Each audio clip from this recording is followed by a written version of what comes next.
microphones. You are I think the now hall is live. full of people, Mr. Chair.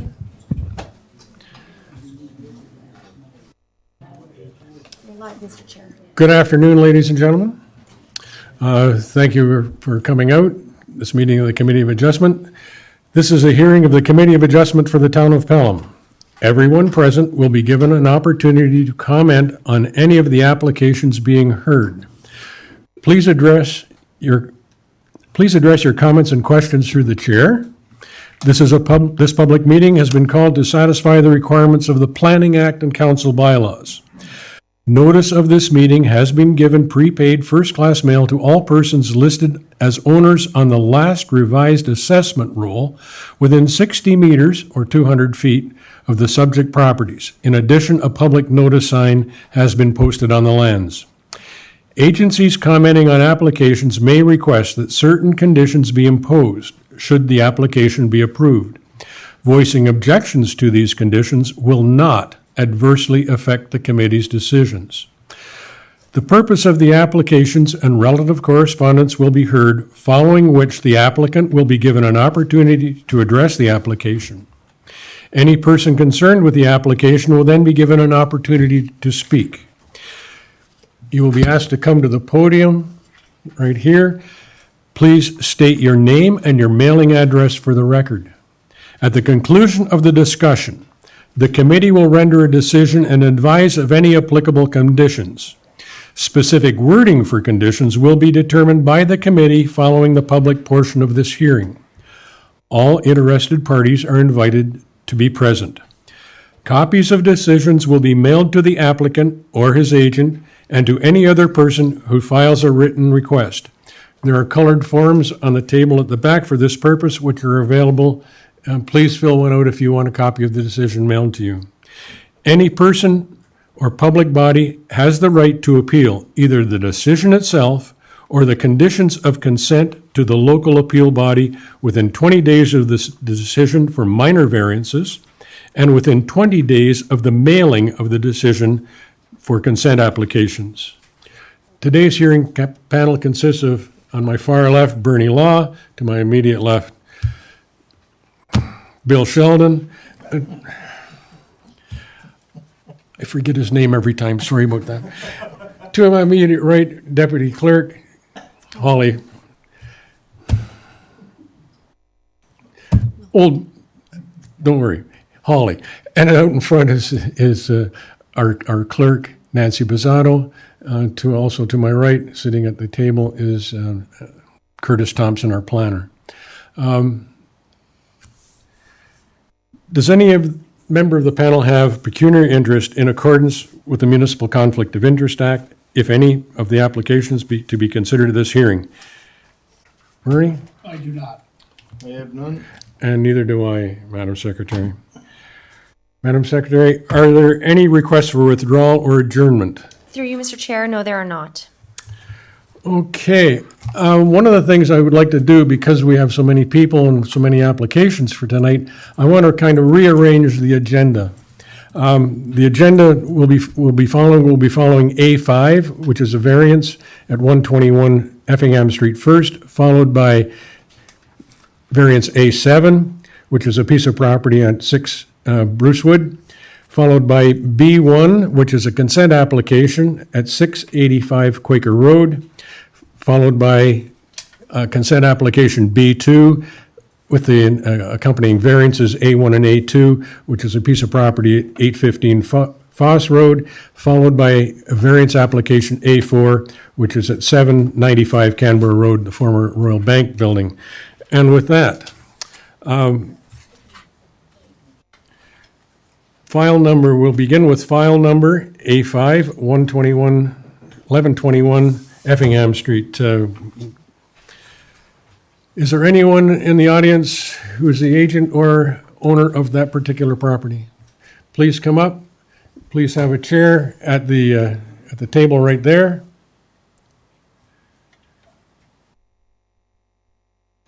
Have a chair. Would you push the button on your microphone in front of you and state your name and your address? Jeff Kelly, 1121 Effingham Street. Thank you, sir. Madam Secretary, would you please read excerpts from the planning report? Yes. Committee of Adjustment hearing, Tuesday, February 4th, 2020. Please note, no decisions have been made prior to this public meeting. This presentation is based upon the Town of Pelham's Planning Department report and analysis. All comments received from commenting agency and the public have been forwarded in full to the Committee of Adjustment members for their consideration. Decorum. The Committee of Adjustment is a formal public hearing requiring decorum, meaning all comments are to be made through the chair. Please wait to speak at the public portion of the meeting and only speak while at the podium. Disrespectful comments will not be tolerated. Cheering, booing, or hissing from the gallery will not be tolerated. Please note, if decorum is lost, the meeting may be recessed and persons will be asked to leave.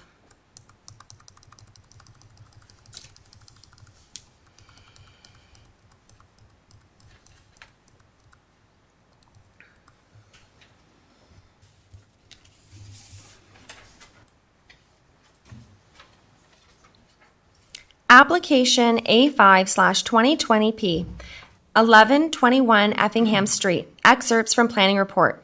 The subject land is located on the east side of Effingham Street, lying north of Welland Road and known municipally as 1121 Effingham Street. The minor variance application requests relief from Section 7.7A, max accessory lot coverage, seeking 2.1%, whereas 1% is permitted. Section 7.7D, max accessory building height, seeking 6 meters, whereas 3.7 meters is permitted.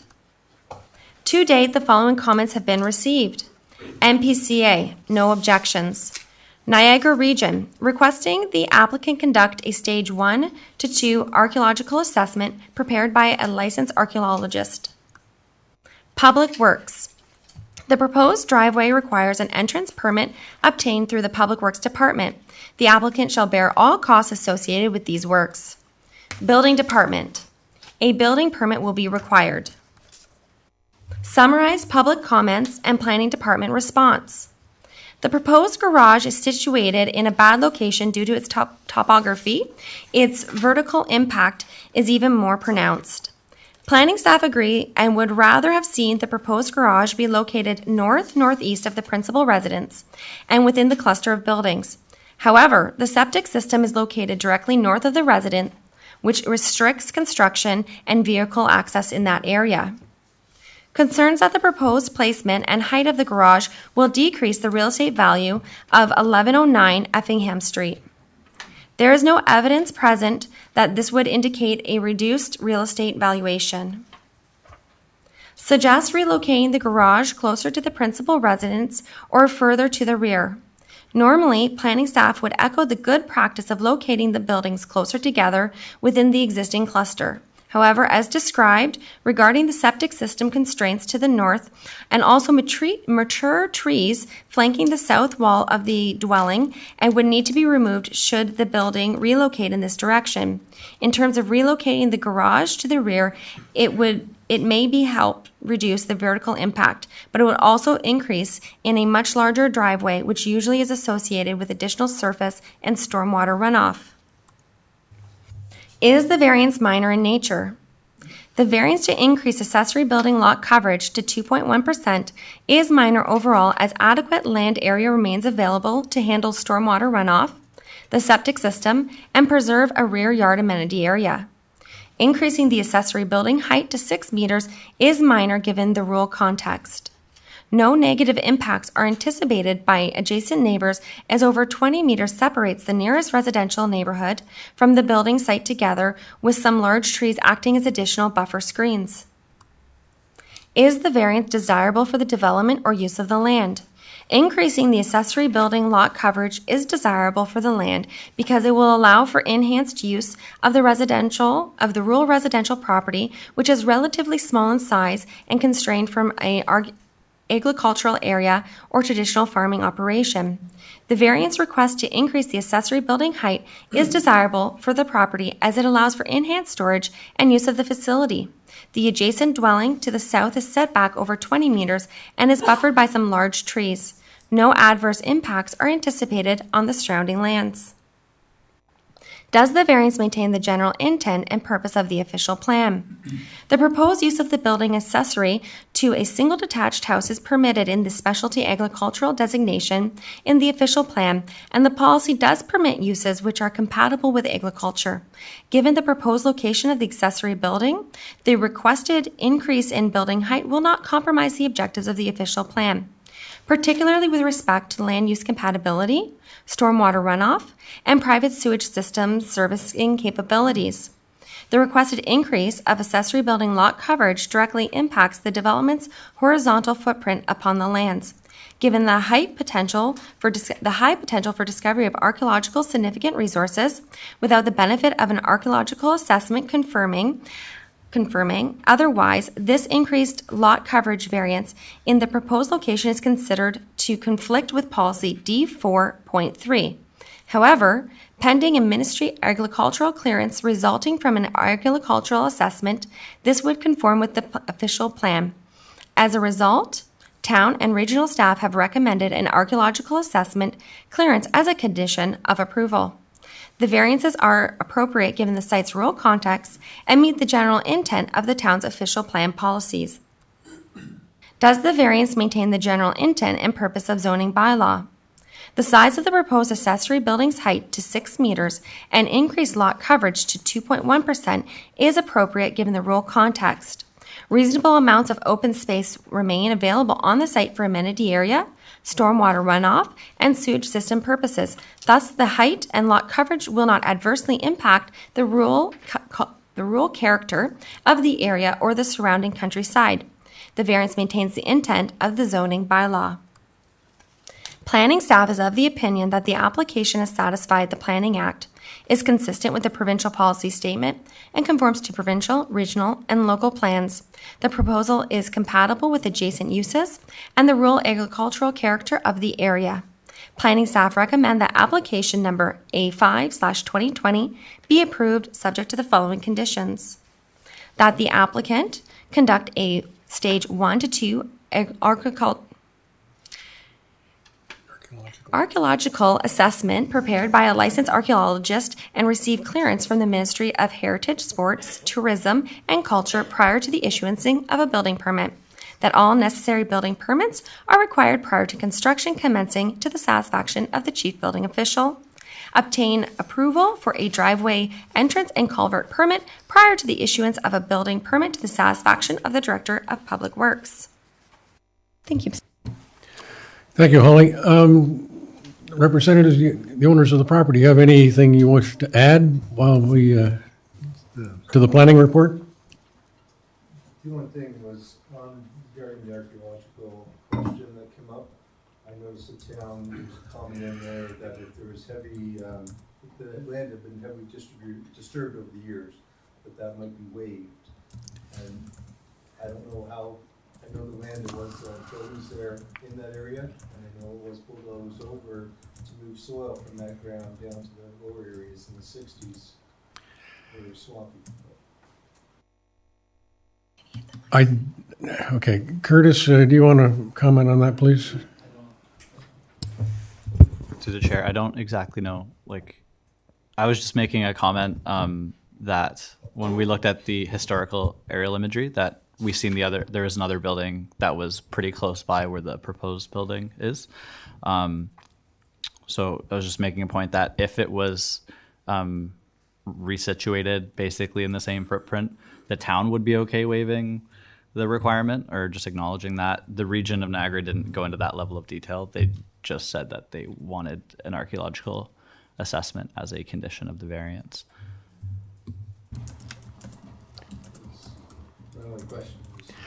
No other questions? Are there any members in the audience who would like to ask a question regarding this application? Are there any questions from the committee members?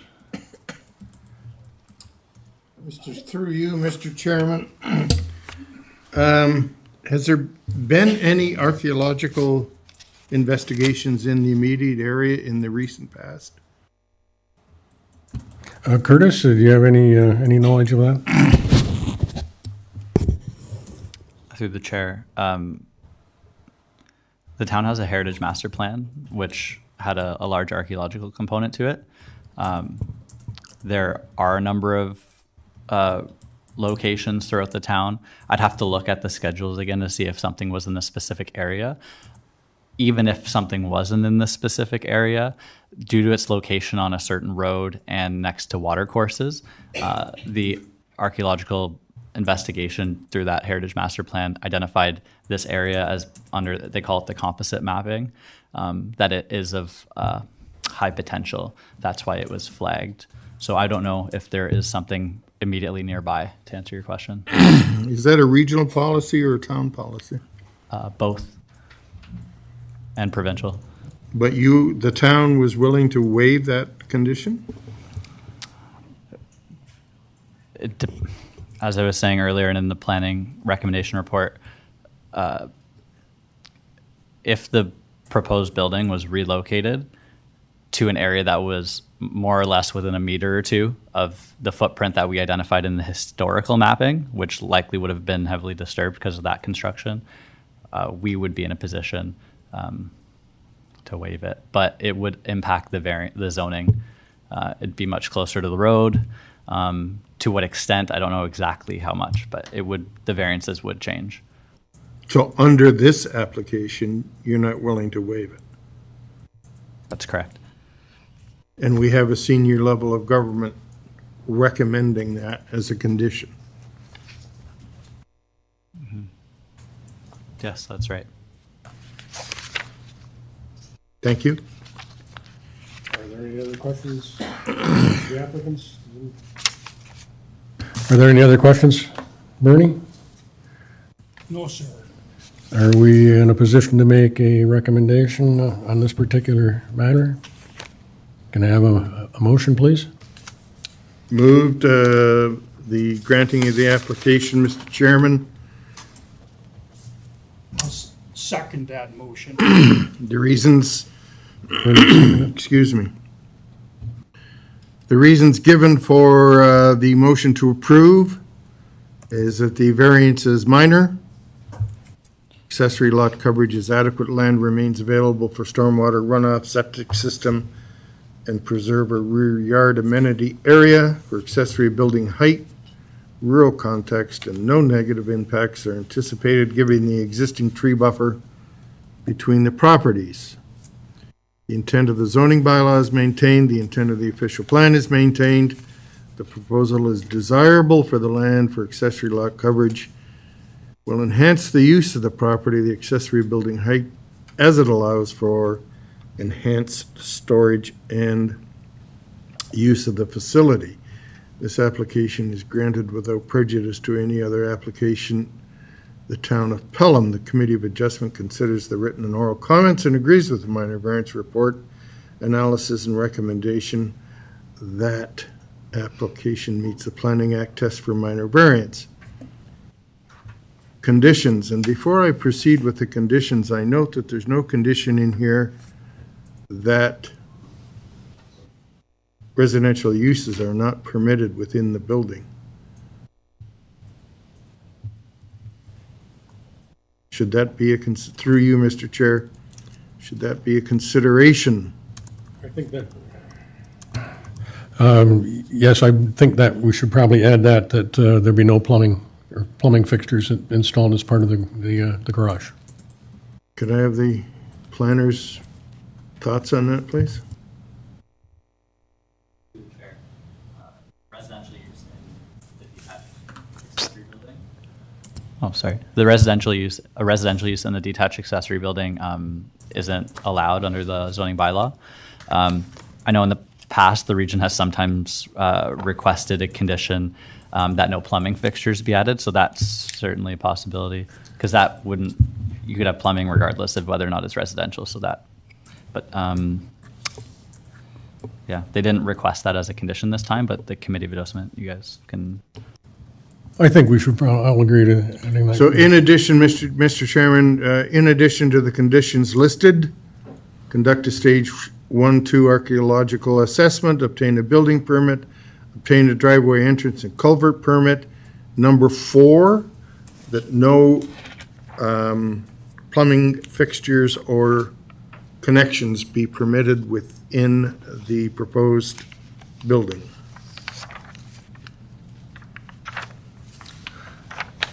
Okay, we've had a seconder. Are we all in favor? Carried.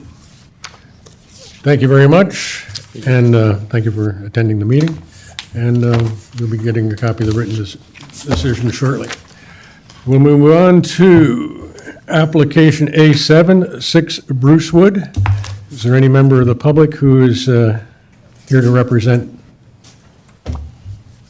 the owner or the agent for that particular property? Thank you very much. Please have a chair. Please state your name and your address for the record. Hi, Bill Warren, Brucewood Street. Is your button down or up? Is that better? Yeah, That's better. Thank you very much. Bill Moran, 6 Brucewood Street. Thank you. Madam Secretary, Holly, would you please read summary of the planning report?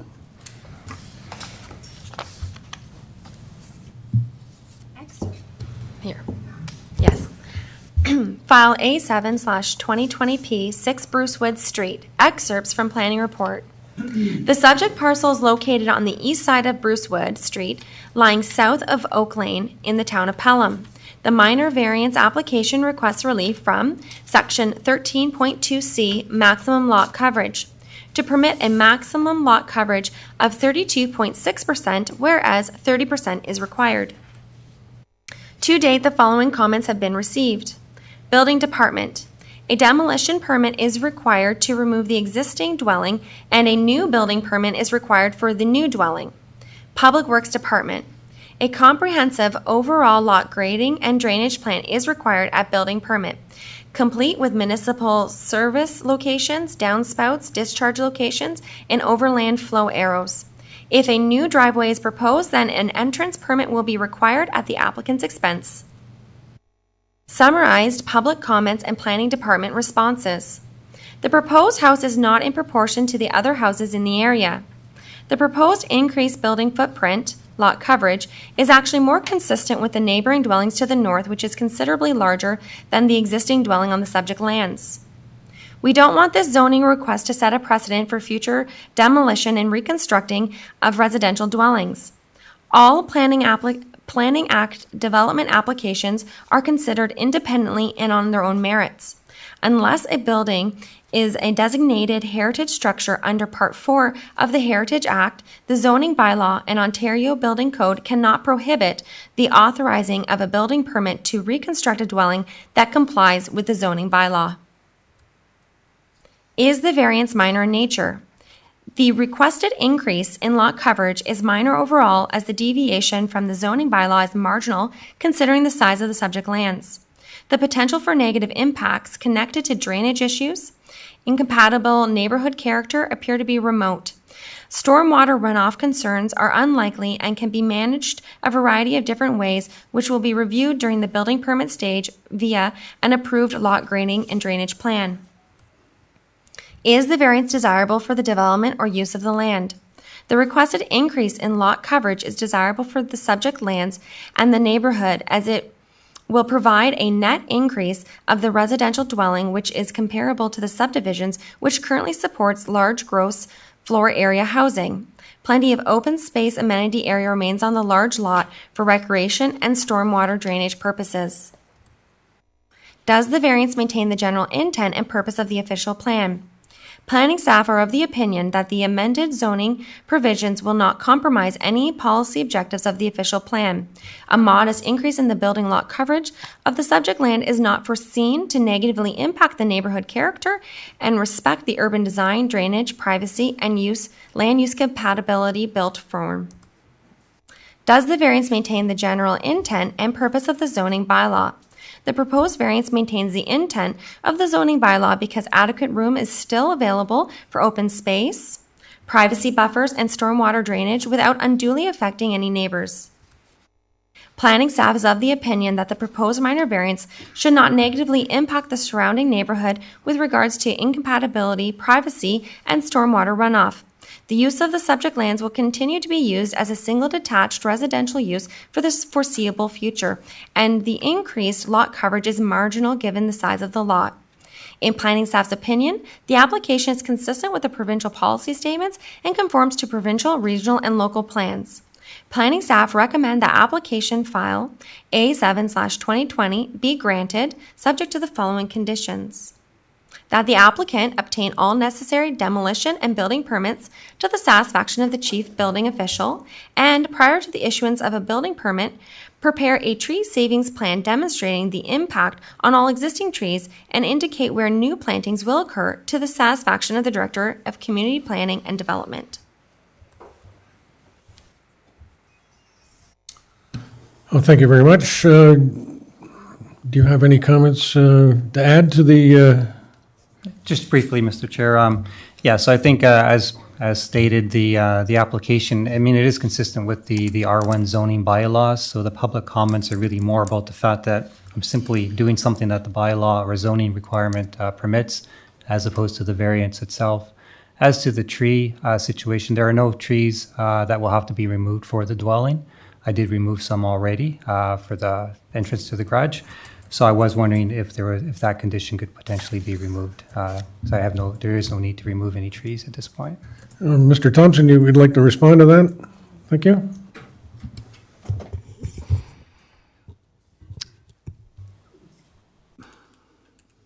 Through the chair, ultimately this is going to be up to the Committee of Adjustment to decide. If you remove the condition, the only implication is there's no mechanism to see something change once it gets to building permit. Okay, in other words, Mr. Thompson, you would prefer that the condition remain, and after looking at the property myself and trying to figure out where the new house would be, I would recommend that we retain that condition. Through the chair as well. If no trees are being removed, it should be fairly easy to satisfy this condition. You can superimpose the tree details on the site plan, so it should be relatively straightforward. Do you have any other comments, sir? No, that's largely it. Thank you. Committee members, any concerns, questions for the applicant? Do we have any public interest? Oh, I forgot to ask the public. Are there any members of the public that would like to ask any questions on this particular application? Apparently not. Through you, Mr. Mr. Chairman, Sheldon. does this town have a tree removal, tree cutting bylaw? Through the chair, no, we do not. Would this, once the permit, or as a condition of issuing a building permit, the site plan approval is not required, correct?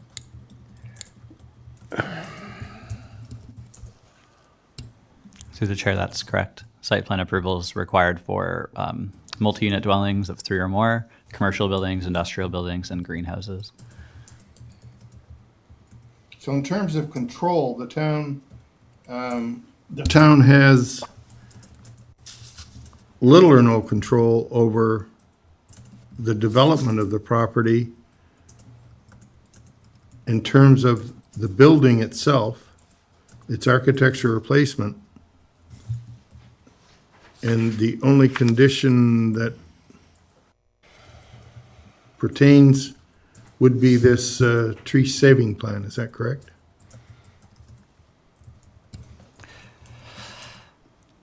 Through the chair, yeah, the building permit process is the chief building official in any municipality is obligated to issue permits that comply with all applicable law. When Planning Act applications like these come in, municipalities have slightly more, I guess, teeth to regulate development.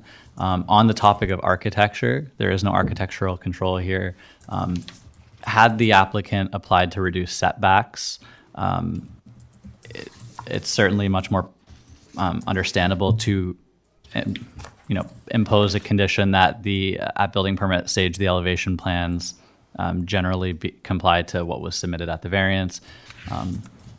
There's still a lot of flexibility, though. The building inspectors aren't regulating architecture, they're regulating building safety and the building code.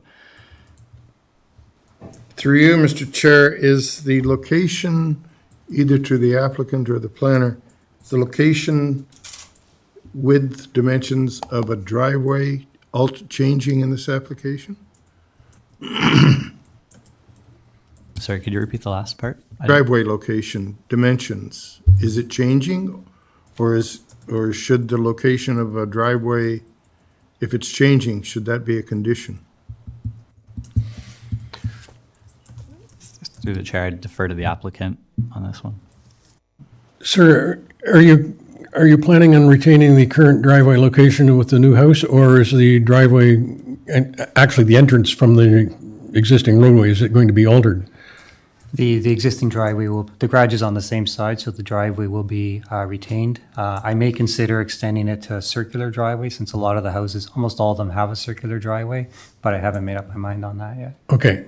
In that case, I would suggest that we do need another condition to be added to this, that if the second access is going to be proposed, that the necessary entranceway permit be obtained from the Town of Pelham Public Works Department, Public Works and Engineering. Were you looking at an internal circular driveway or an additional entrance to the property? It would be an additional entrance. Most of the the majority of the houses do have that.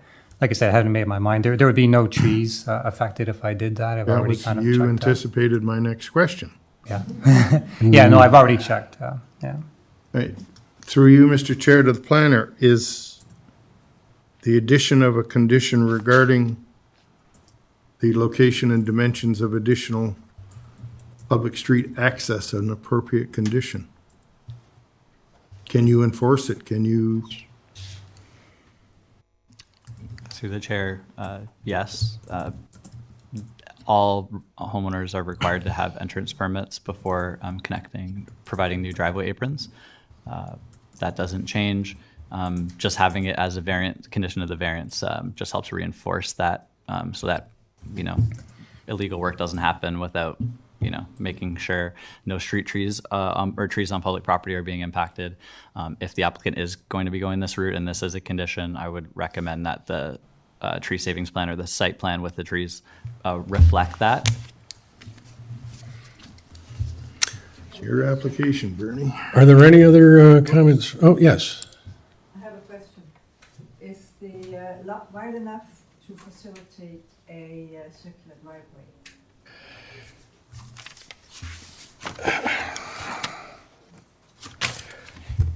Yeah, based on my observations, when I went and had a look at the property, I believe it would be possible to actually put a circular driveway in place. How it impacts the existing trees in the property, I cannot ascertain.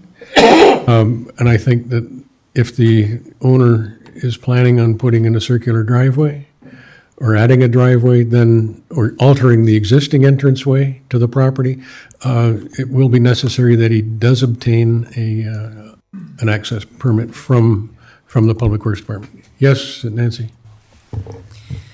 Through you, Mr. Chair, with the imposition of that condition requiring an entrance permit, it will be up to the Director of Public Works to determine the appropriateness of the lot as it pertains to any potential circular driveway. So that certainly that review will be conducted by the Director of Public Works, and if the lot cannot accommodate that, then the additional access wouldn't be permitted.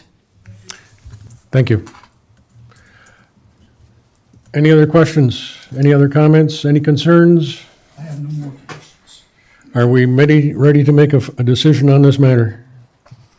If so, can I have a mover and a seconder? I will move that file A7 2020 6 Brucewood Street be accepted. Second. And the reasons for the acceptance, please? Actually, the application be granted, subject to, and for reasons. File A7 2020P 6 Brucewood Street, Pelham. Application is made for minor variance of section 13.2C to permit a lot coverage of 32.6%. This application is granted. and the reasons. The variance is minor in nature. Deviation from the zoning bylaw is marginal given the size of the lands. Intent of the zoning bylaw is maintained. Intent of the official plan is maintained. The proposal is desirable for the land as it will increase the size of the dwelling. The application is granted without prejudice in any other application in the town of Pelham.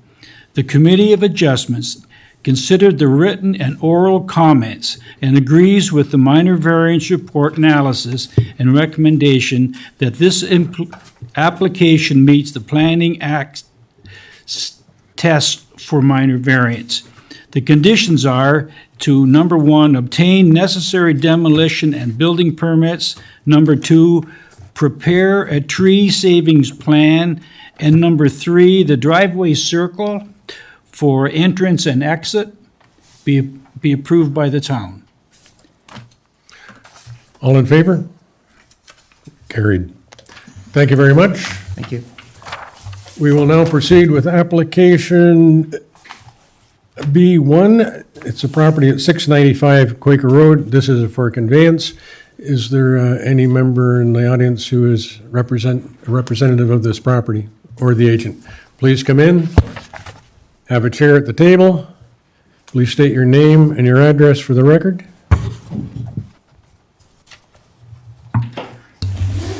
Thank you, Mr. Chairman. My name is Stephen Fraser. I'm a registered professional planner with A.J. Clark & Associates here on behalf of the applicant.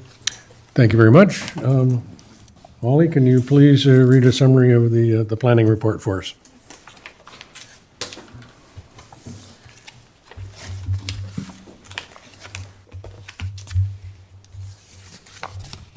Application for consent, file B1/2020P, 695 Quaker Road.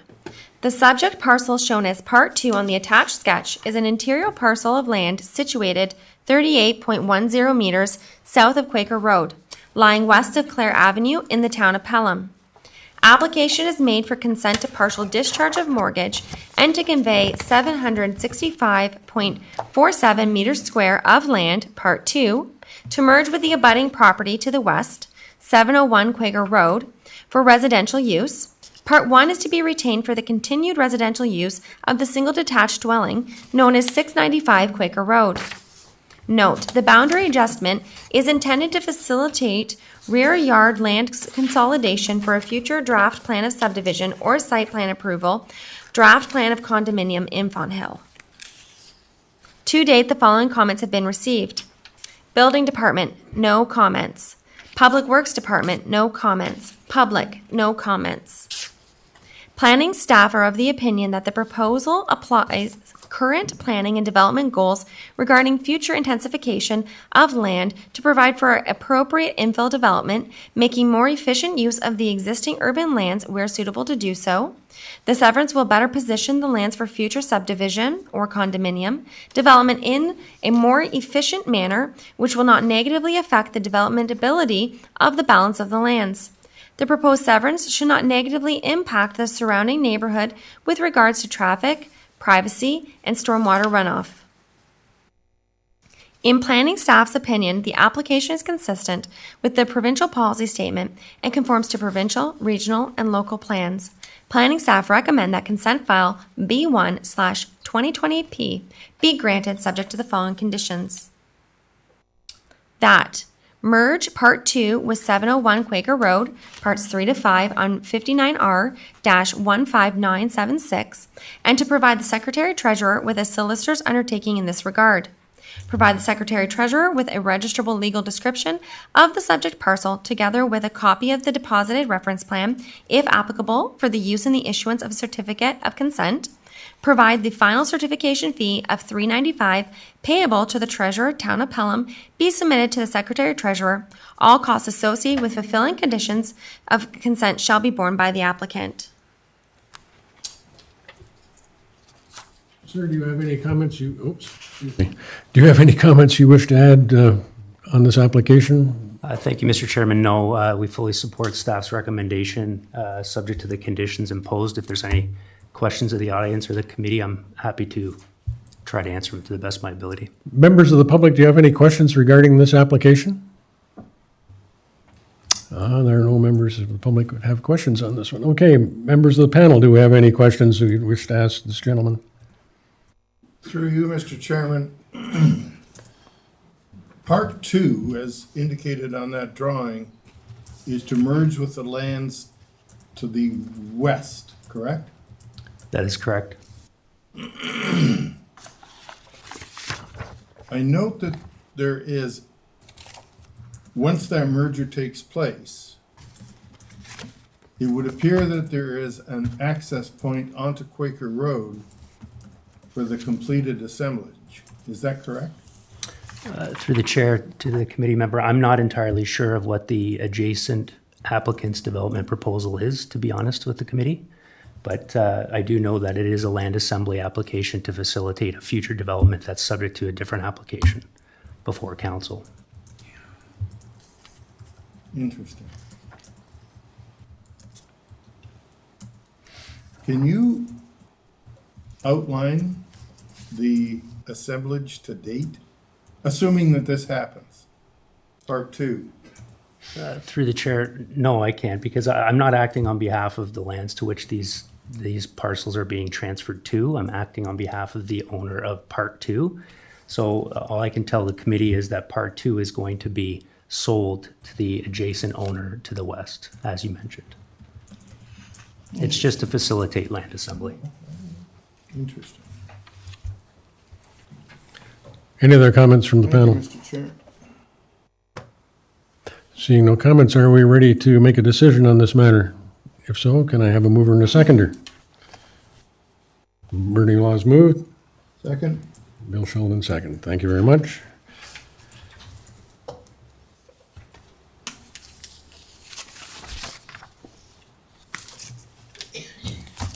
We're gonna Want me to, or do you want to? no.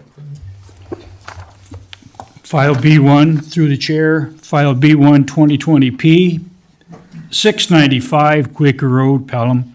Application is made for consent to partial discharge of mortgage and consent to convey Part 2 to be added to the abutting property to the west, Parts 3, 4, and 5, 59R 15976. Part 1 is to be retained for residential use. This application is granted, subject to the following conditions.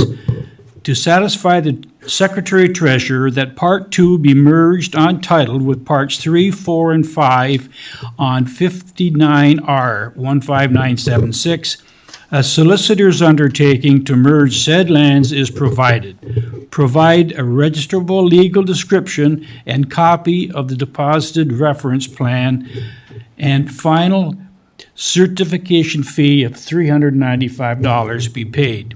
The reasons: number one, the application conforms to the policies of the town official plan, the regional policy plan, provincial policy statement complies with the town's zoning bylaw. This decision has regards for sections 5124 and 5125 of the Planning Act. The Committee of Adjustment has considered all written and oral submissions and, subject to the conditions, finds the application meets Planning Act criteria and is consistent with the planning policy, provincial, regional, and town. Thank you. Thank you. All in favor? Carried.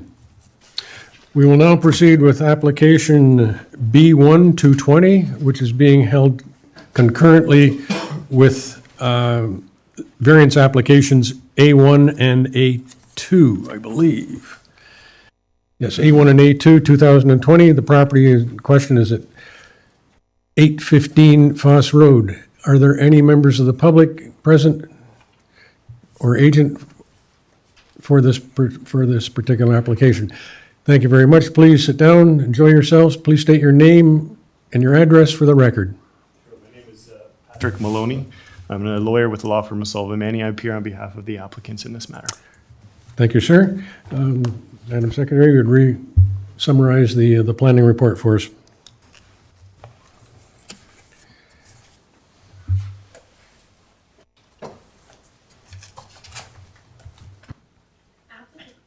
Application for consent, file B2/2020P, 813 Foss Road. The subject parcel shown as Part 1 on the attached sketch has 13.72 meters of frontage on the north side of Foss Road, lying west of Church Street in the town of Pelham.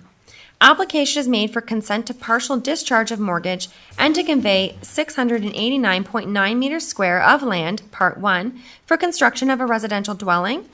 842.7 meters square of land, Part 2, is to be retained for continued use of single detached dwelling known as 813 Foss Road. To date, the following comments have been received. Building Department, no comments. Public Works Department, no objections, see conditions. Public, no comments. Planning staff is of the opinion that the proposal applies current planning and development goals dealing with appropriate infill development, making more efficient use of the existing urban lands where suitable to do so. The proposed severance should not negatively impact the surrounding neighborhood with regards to traffic, privacy, and stormwater runoff. The remnant lands will continue as a single detached residential use for the foreseeable future. In planning staff's opinion, the application is consistent with provincial policy statements and conforms to provincial, regional, and local plans. Planning staff recommend that consent file B2/2020P be granted, subject to the following conditions. That the applicant obtain approval of minor variance files A1/2020P inclusive, A2/2020P inclusive, conduct an archaeological assessment and receive clearance from the Ministry of Tourism, Culture, Heritage, and Sport. Ensure both lots are serviced with an individual 200 millimeter water service and a 125 millimeter sanitary lateral service in accordance with town standards. Installation of the services will require a temporary works permit to be obtained and approved by Public Works Department. If existing services are proposed for reconnection, such services shall be inspected by the Public Works Department to determine their condition is satisfactory prior to connection. The applicant shall bear all costs associated with these works. Submit a drawing indicating the location of the individual water services and sanitary laterals for all lots to confirm no existing service branches from or through the proposed lot lines to other lands and from or through the remnant parcel to other lands. Locate cards are required after the installation of new services. Submit a comprehensive overall lot grading and drainage plan for all parcels demonstrating that the drainage neither relies upon nor negatively impacts neighboring properties to the satisfaction of the Director of Public Works. To obtain approval for the driveway entrance and culvert permits for both lots as applicable. Issued through Public Works Department to town standards. The applicant shall bear all costs associated with these works. In consultation with the town's arborist, plant at least one appropriately sized street tree from the town's approved street tree planting schedule along the Part 1 frontage to the satisfaction of the Director of Community and Planning and Development. Provide one required parking stall in accordance with Section 6.16 of the zoning bylaw by obtaining and completing a building permit for the construction of a carport or garage on Part 2, or the applicant shall obtain zoning relief to amend the parking provision for the required carport/garage. Obtain and close a demolition permit for the existing detached garage on Part 1.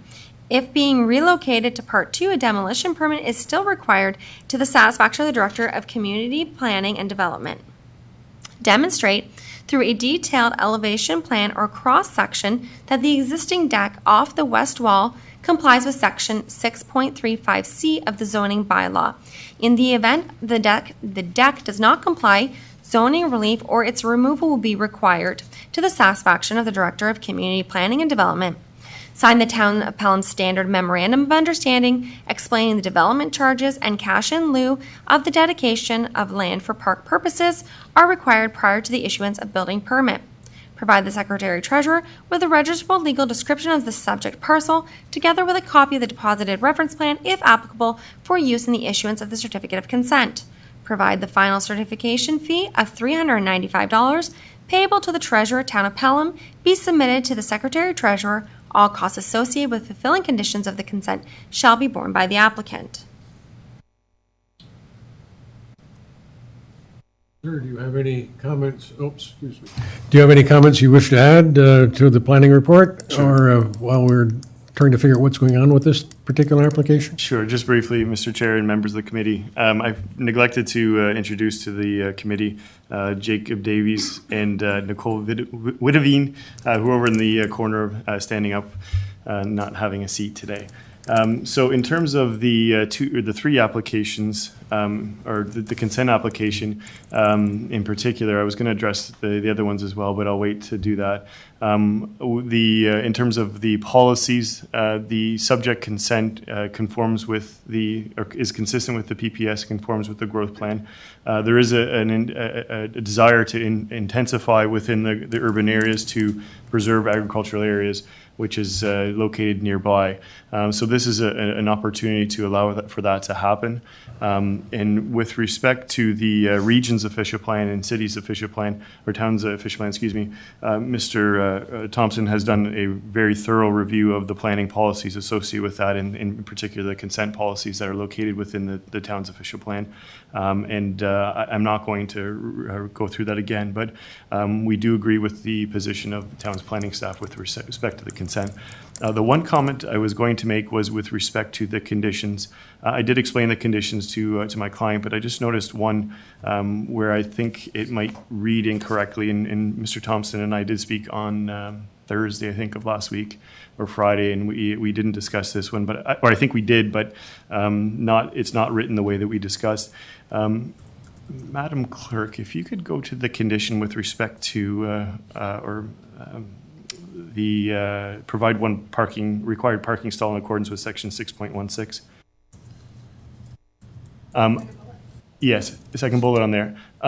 We have to provide one parking stall in any event, but there's no requirement that we get a building permit for a new carport or garage. But I think what this condition was intended to cover was the removal of the garage on part 1 and putting it over onto part 2. So we would need a building permit to effectively remove that, and then another associated building permit to keep that on part 2. And Mr. Thompson, unfortunately, you and I didn't discuss this, but the way that the condition reads currently is that we absolutely have to obtain and complete a building permit for a construction of a carport or garage on part 2. I think that could be amended to be directed to the structure that is to be moved from part 1 over to part 2. Does that make sense to anyone before, or do I need more explaining? I guess the point of it, we don't have to have a garage. We don't have to have a carport. There's nothing in the zoning that requires that.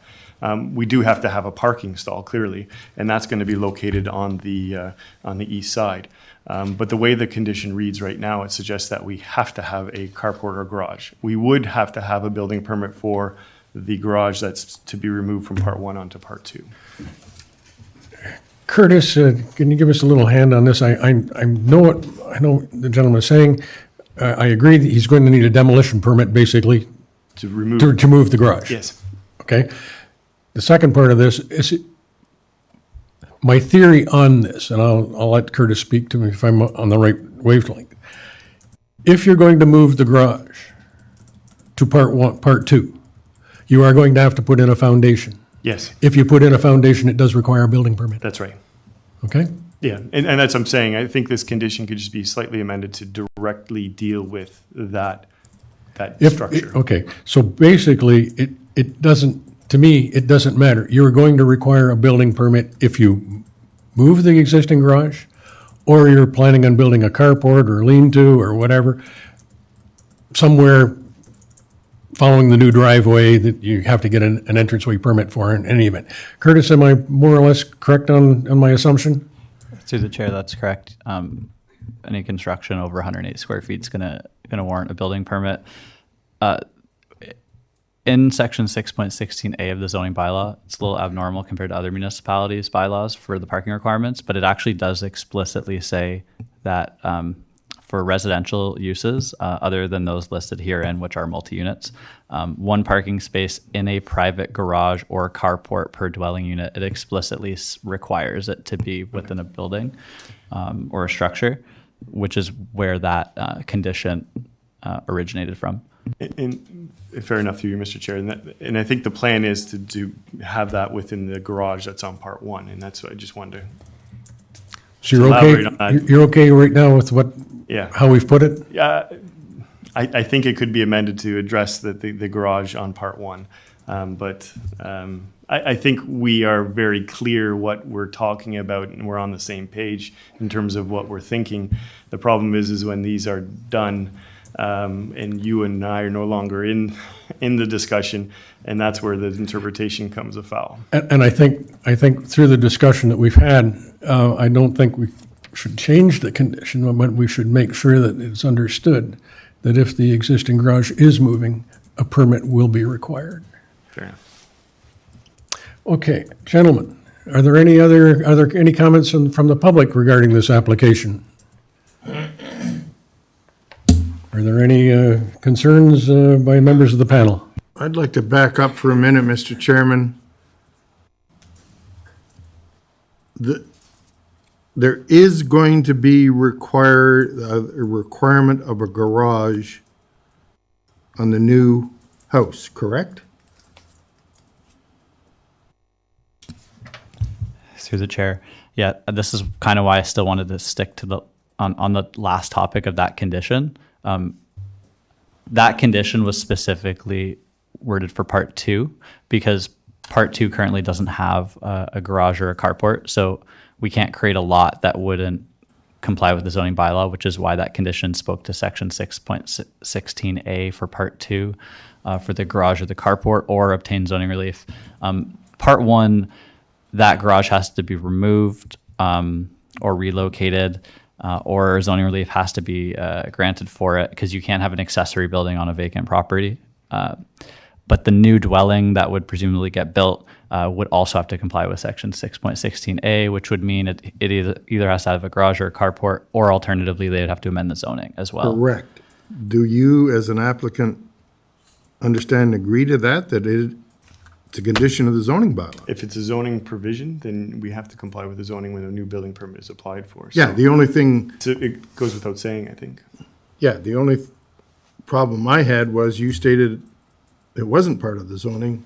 He No, says it is. Yeah, but my understanding through you, Mr. Chair, sorry, is that we are addressing the building on part one that is to be removed and over. And Mr. Thompson and I did discuss that, but I didn't think it was clear.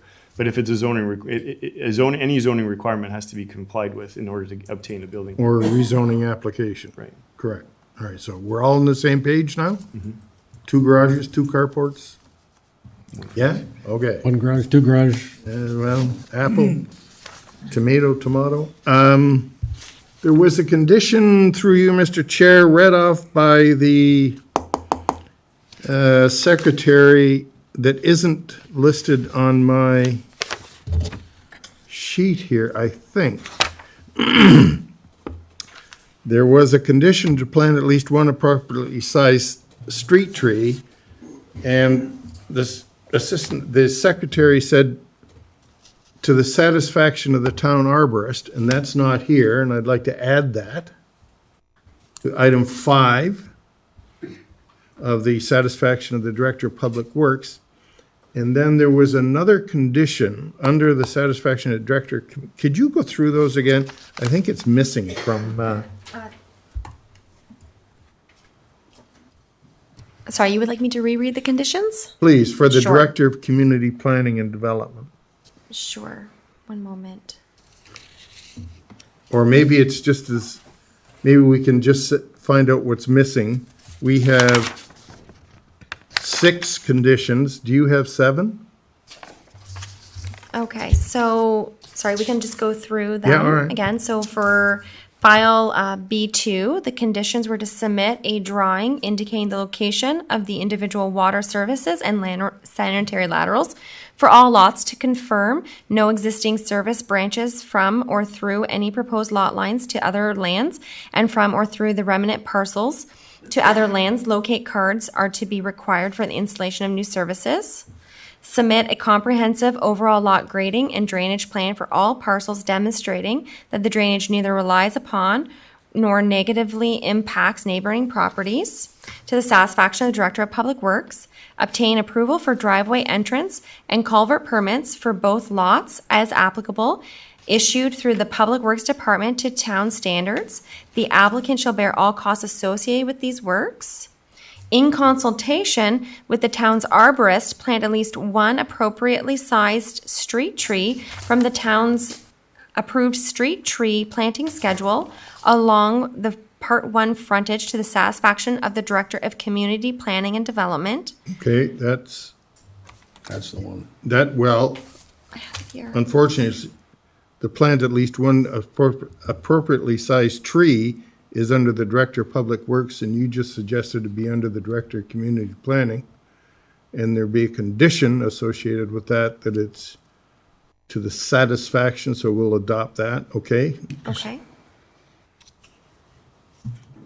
Carrying on. Okay, provided one required parking stall in accordance with section 6.16 of the zoning bylaw by obtaining and completing a building permit for the construction of a carport or garage on part 2, or the applicants shall obtain zoning relief to amend this parking provision for the required carport garage. Okay, hang on. Are you satisfied with that? Is it that condition as written covers where you want to go? Through the chair. So That relates to part 2.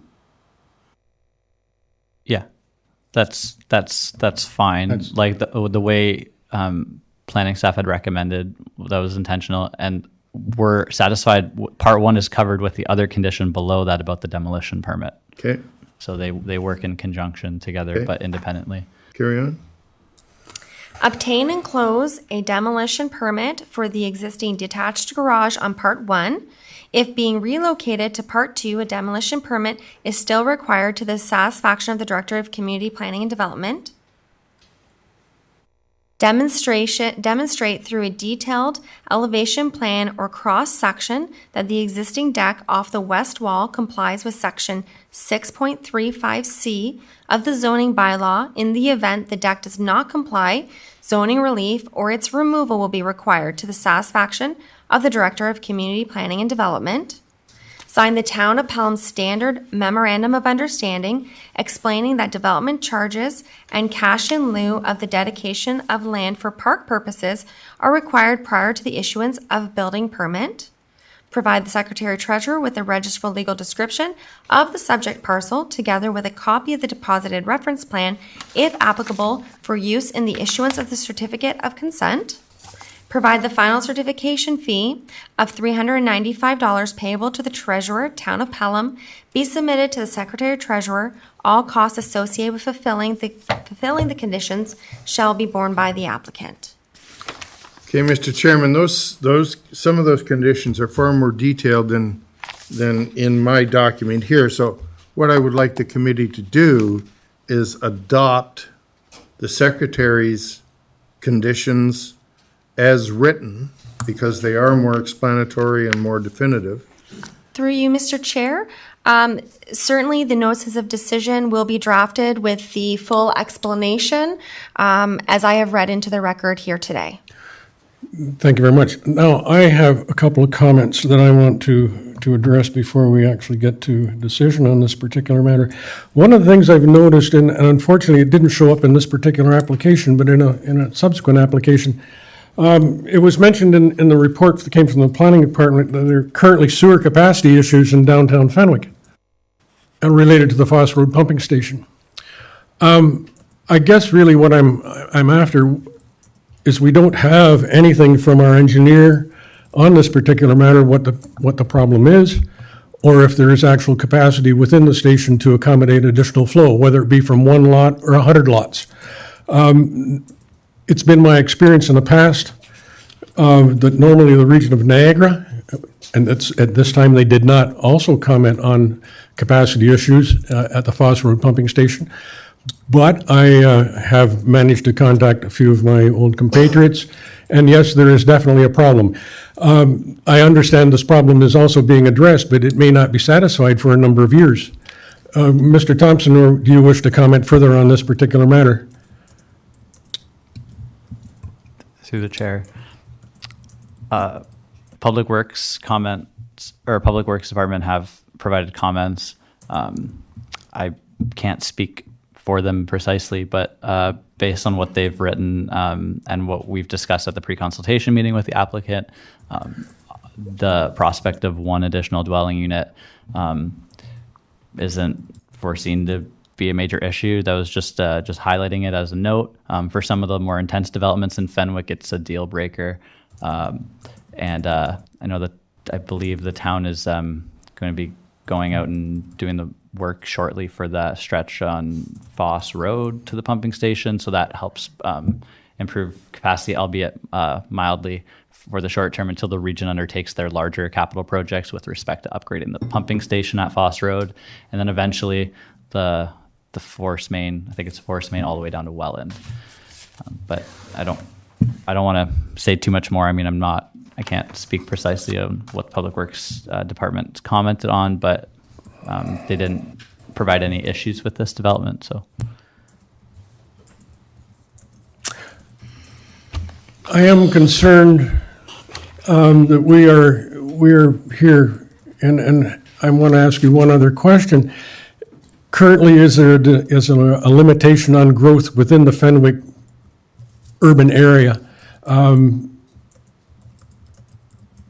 related to infrastructure, whether it be sanitary sewage, storm sewage, roads, whatever? Are we getting to the breaking point? This is what I'm concerned with. My experience as an engineer says if a pumping station is running 75% of the time, it may cause somebody some flooding in the future. And with the way the climate is changing at the moment, I am concerned that this committee is approving development which may cause existing development to have difficulty. I am to the point of considering that this application be considered premature in that regard. I know this is not news that you would have your applicants for this, but one of the things that we are charged with this committee is to be aware of infrastructure problems, and we have the ability of saying that this is not in the interest of the public at the current time. If I may comment on that? Certainly. I think what Mr. Thompson is saying is that the advice given to him by Public Works is that the addition of one lot is not an issue or something that they are concerned with. This was considered by the town's engineering department, and they felt, so the advice implicitly, while it's not written down, is that they didn't have an issue with it. If they had a problem with it, the addition of one additional lot, then they would have provided comments to that effect. So the advice of your staff is that this is not a problem for one lot. And Mr. Thompson did say for more intense developments, I could see possibly being an issue. But the advice of your staff is not that way.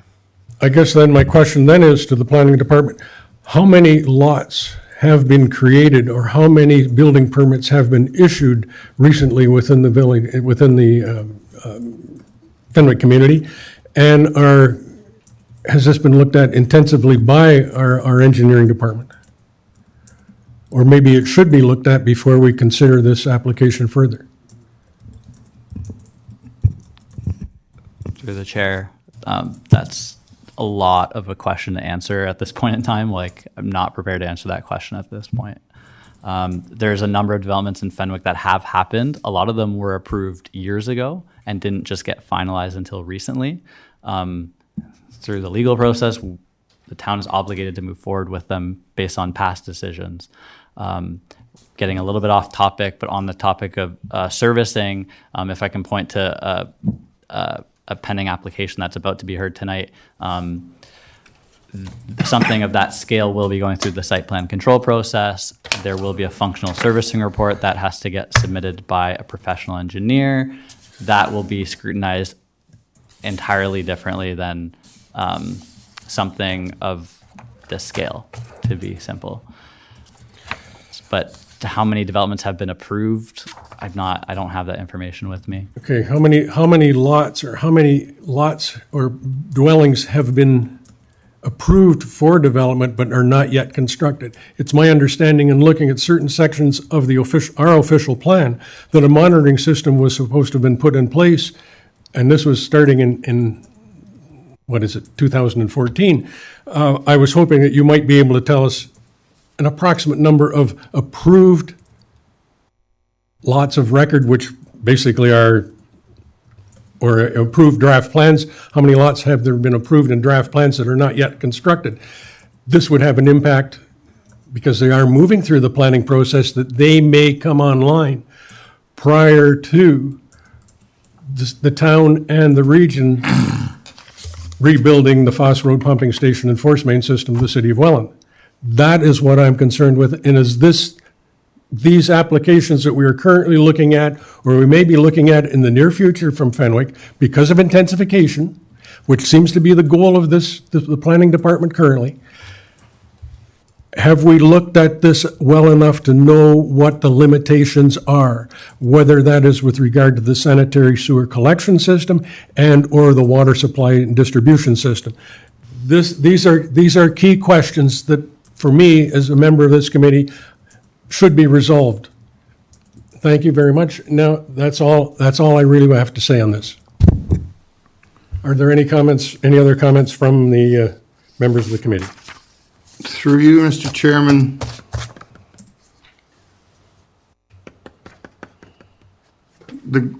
to the secretary, the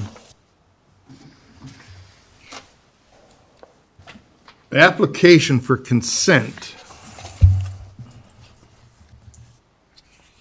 establishes a legal, once it's approved, establishes a legal right to proceed by the applicant.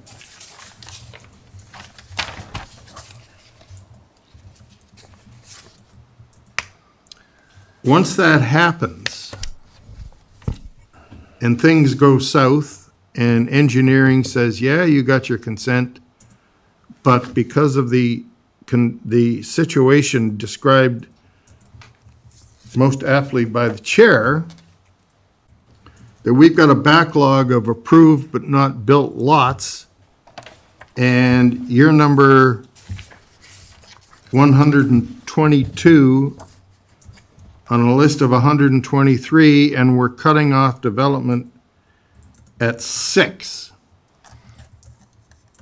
If this consent is approved, what is the legal position vis-a-vis the town for allowing such a consent,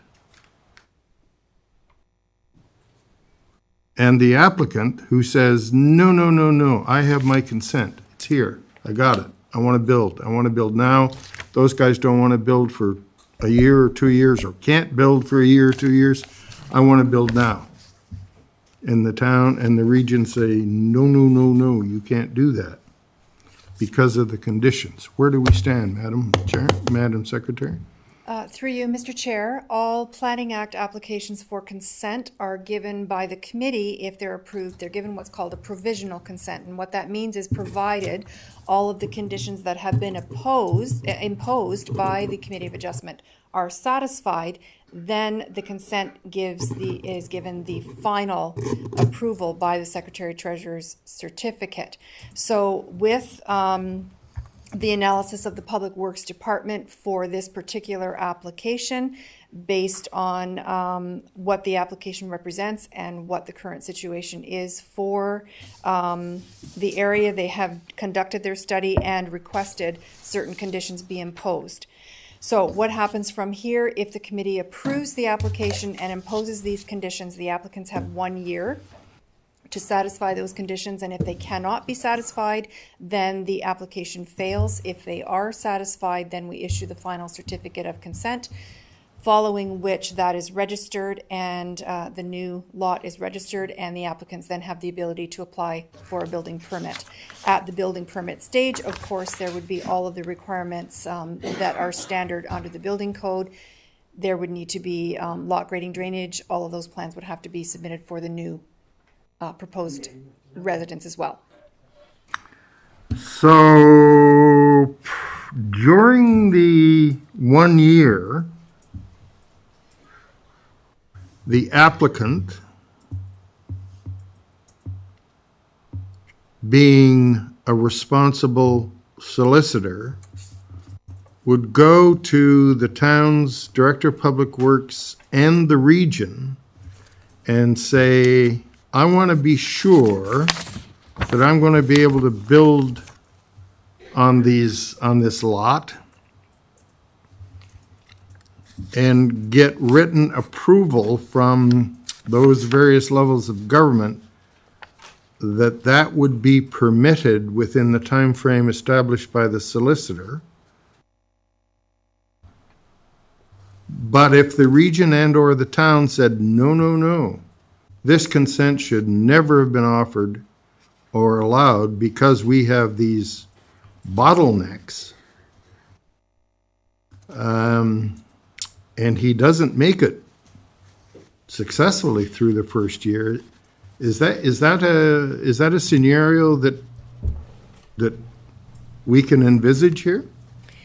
Once again, through you, Mr. Chair, the application as it's made right now, including the 2 minor variance applications that are associated, have all been reviewed by the appropriate planning agencies. If they were not comfortable with this application proceeding with the conditions that they are requesting, they would have recommended that the application be postponed or that the application was premature. So they have indicated through their investigations of the planning application that they are satisfied with these conditions met, that the development can proceed. So if something happens and the applicant is unable to satisfy those conditions within that 1-year period, then the consent would be lost and it wouldn't be able to proceed. See, my concern is the one detail. Now, just hang on a second. One second, Bill. One of the things that we as a committee of adjustment have to take into consideration when it comes to a piece of land that's being subdivided. There is a certain section of the Planning Act, Section 5124, and it has a number of criteria that we have to look at. And one of those criteria is whether the plan conforms to the official plan and adjacent plans of subdivision, if any.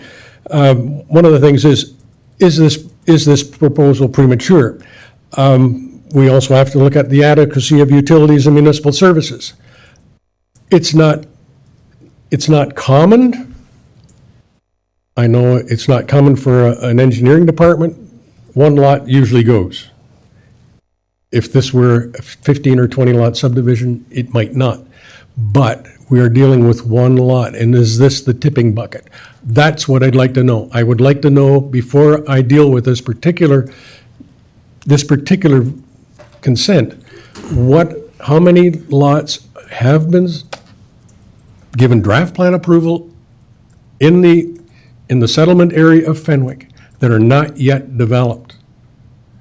In other words, they are approved to put sewage or take water from our municipal system, but are not currently doing so. And if all of those came to fruition today or within a year, would there be a problem? And has this problem been rectified financially, shovels in the ground, so that the existing residents do not find their basements full of sewage? This is what I'm concerned with. Through you, Mr. Chair, the Director of Engineering and the engineering staff would be compelled for every application to look at what is the impact of 1 lot. They are compelled and responsible to look at the overall plans for the area. That's part of their assessment that they would have to. In other words, has a master plan been completed that gives us an indication currently? And I have to go back to the planning department on this, because I did notice in looking at another piece of legislation that's just received royal assent as a regulation, that we as municipalities are basically going to be held to put together master plans for servicing. Has this been considered for the current settlement area of Fenwick? Is this currently being undertaken for the town of Pelham? Because really, it has an impact on Font Hill, and it has an impact on the Fenwick settlement area. It's just one of those things, and I could actually, let me see, I did manage to bring a section of I think it is section 3.2.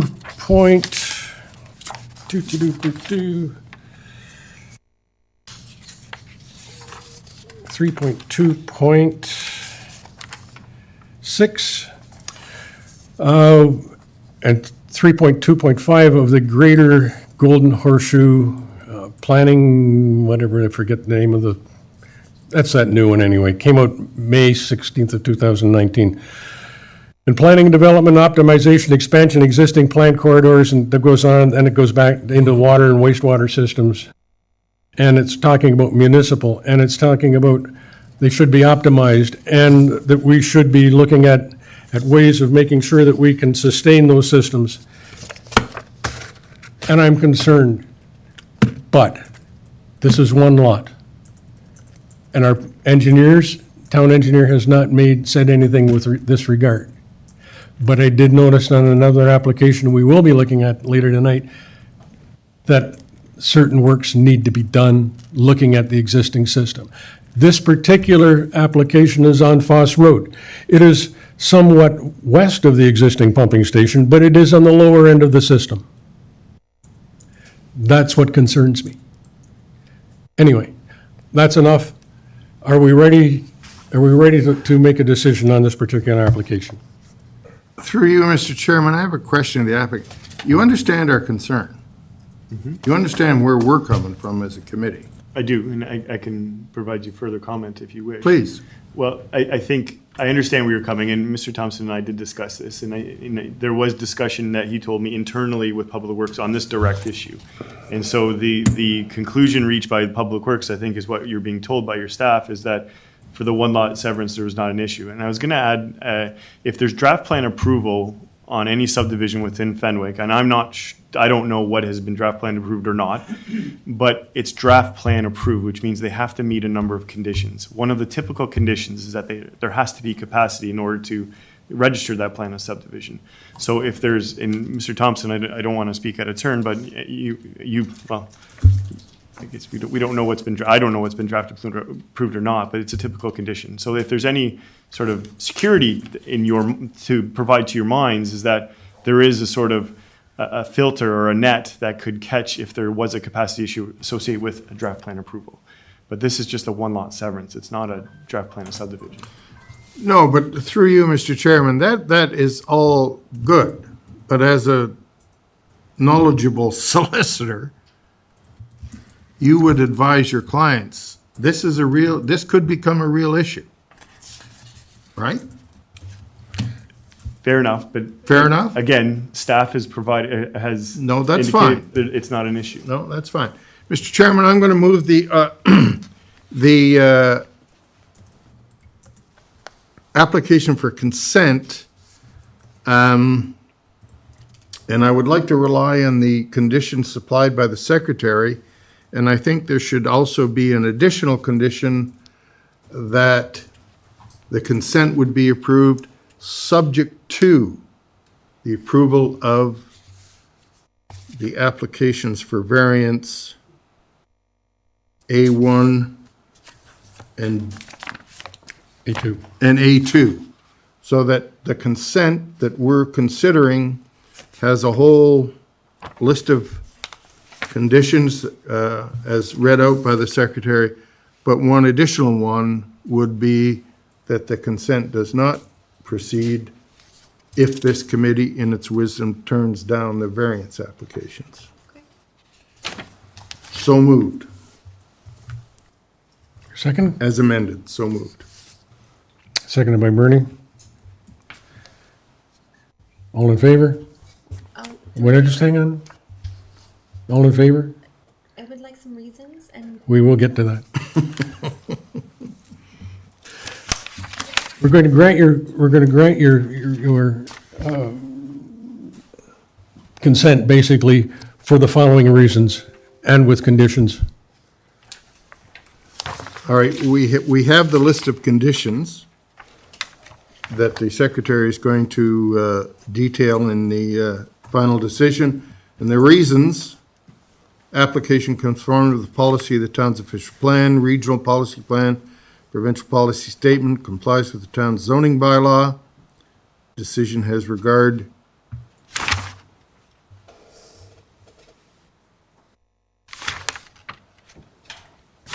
Mr. Chairman, the consent does not comply with the existing bylaw. We're into a variance here. It would be with conditions imposed. The conditions imposed as part of the variance. All right. Basically, I think what we can actually do is the conditions on this particular are going to be, those are shown on pages 103 and 104 of our agenda. Through you to the secretary, should the statement not be complies with the zoning bylaw as amended? Through you, Mr. Chair, it would be with conditions fulfilled, it will comply with the zoning bylaw. Yes. So when the conditions are fulfilled, that the final approval of the variances is obtained. Yes. Meaning that they are approved, and through the appeal period, then that condition would be satisfied. All right, so if we have the condition that it's conditional on the approval of the variances, that covers that. Okay. As regard for sections 5124, 5125 of the Planning Act, Committee of Adjustment has considered all written and oral submissions. Subject to the condition, finds the application meets Planning Act criteria and is consistent with planning policy, provincial, regional, and town. So moved. I assume it's carried. Now, let us move on to the We'll move on to the two variance applications, A1 and A2, which are going to be done concurrently, I would hope. Or do we have to do them individually? Through you, Mr. Chair, if you would like, I can read both the PowerPoint presentations all at once, if that is your preference. I think that's my preference. Sure.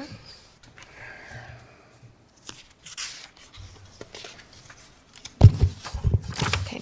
Application for minor variance, file A1/2020P, 813 Foss Road, Part 1, excerpts from Planning Report. The subject parcel shown as Part 1 on the attached sketch has 13.72 meters of frontage on the north side of Foss Road, lying west of Church Street in the town of Pelham. The minor variance application requests relief from Section 9.2A, minimum lot area, to permit a lot area of 689 meters square, whereas 836 meters square is required.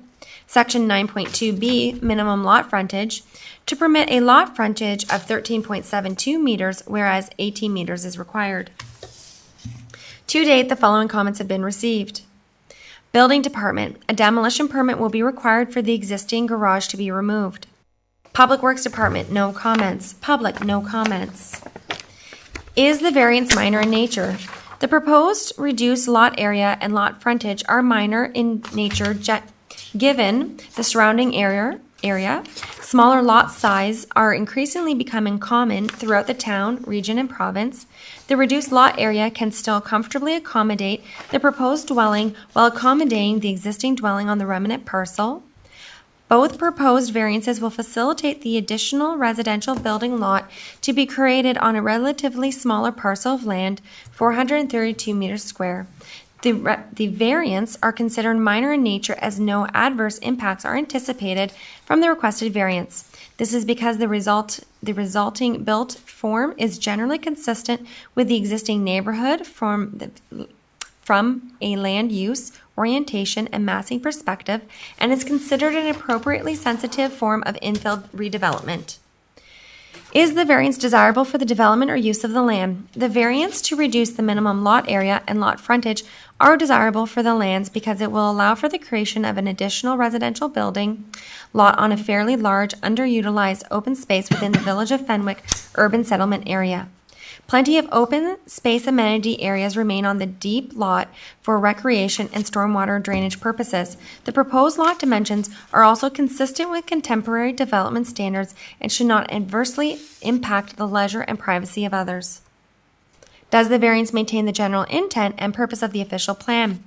The variance to reduce the minimum lot area and lot frontage maintain the policy intent of the official plan because they will allow for intensification of an existing neighborhood within the built-up area add to the housing supply, support existing infrastructure maintenance, and make more efficient use of a fairly large existing residential lot.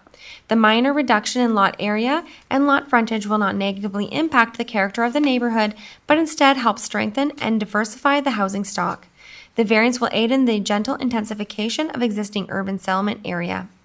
Planning staff are of the opinion the amended zoning provisions will not compromise any policy objectives of the official plan.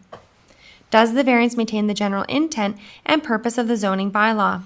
The variance seeking reductions of the minimum lot area and lot frontage provisions maintain the general intent of the zoning bylaw plan because they will continue to allow for single detached residential dwellings in the low density R1 zone, albeit on a slightly smaller parcel.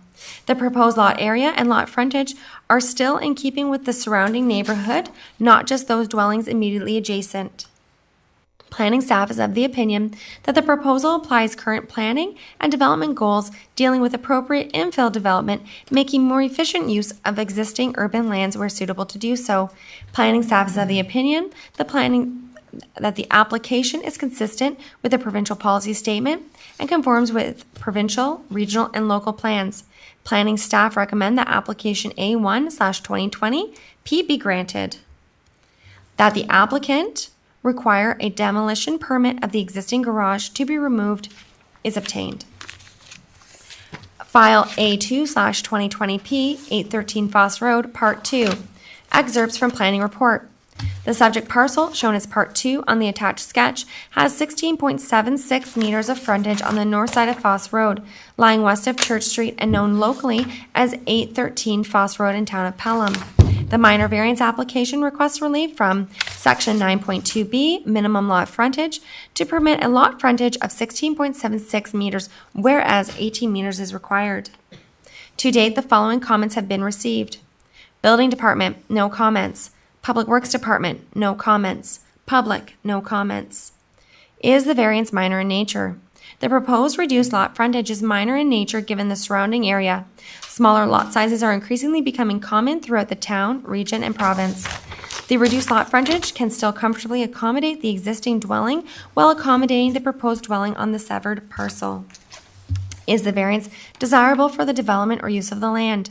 The variance to reduce the minimum lot frontage is desirable for the land because it will allow for the creation of an additional residential building lot on a fairly large, underutilized open space within the village of Fenwick urban settlement area. The proposed remnant lot dimensions are also more consistent with contemporary development standards and should not adversely impact the leisure and privacy of others. Does the variance maintain the general intent and purpose of the official plan? The variance to reduce the minimum lot frontage maintains the policy intent of the official plan because it will allow for intensification of an existing neighborhood within the built-up area, add to the housing supply, support existing infrastructure, maintenance, and make more efficient use of a fairly large existing residential lot. The minor reduction in lot frontage will not negatively impact the character of the neighborhood, but instead help strengthen the diversity of housing stock. The variance will aid in gentle intensification of existing urban settlement areas. Planning staff are of the opinion that the amended zoning provision will not compromise any policy objectives of the official plan. Does the variance maintain the general intent and purpose of the zoning bylaw? The variance seeking reduction to the minimum lot frontage provision maintains the general intent of the zoning bylaw because it will continue to allow for existing single detached residential dwelling to function unchanged, albeit on a slightly smaller parcel. The proposed lot frontage is still keeping with the surrounding neighborhood, not just those dwellings immediately adjacent. Planning staff is of the opinion that the proposal applies current planning and development goals dealing with appropriate infill development, making more efficient use of the existing urban lands where suitable to do so. The proposed minor variance should not negatively impact the surrounding neighborhood with regards to traffic, privacy, and stormwater runoff. The remnant lands will continue as a single detached residential use for the foreseeable future. In planning staff's opinion, the application is consistent with the provincial policy statements and conforms to provincial, regional, and local plans. Planning staff recommend that application A2/2020P be granted.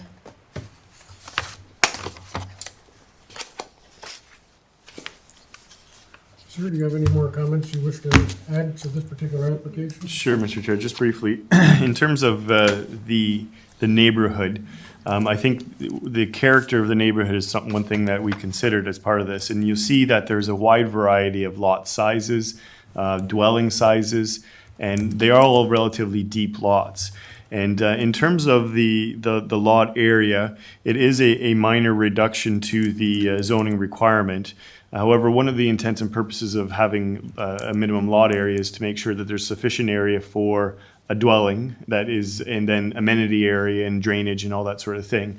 And I would submit to this committee that there's still, even with that reduction in lot area, you're still meeting the general intent and purpose of those requirements. It is still suitable for a moderately sized dwelling that is not out of keeping with the area. And there's still lots of room for amenity area in the rear because of the deep lots. With respect to minimum lot frontage, similarly, there's a lot of there's a varying sizes. Some are quite large, some are quite small.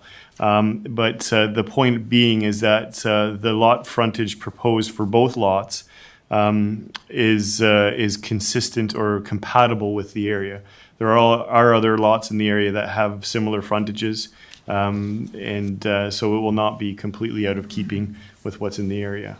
So I would respectfully submit to you that considering the examination of Section 45 by the planning staff, that all of the variances applied for both Part 1 and 2 should be considered minor. Subject to any questions, so my only submissions.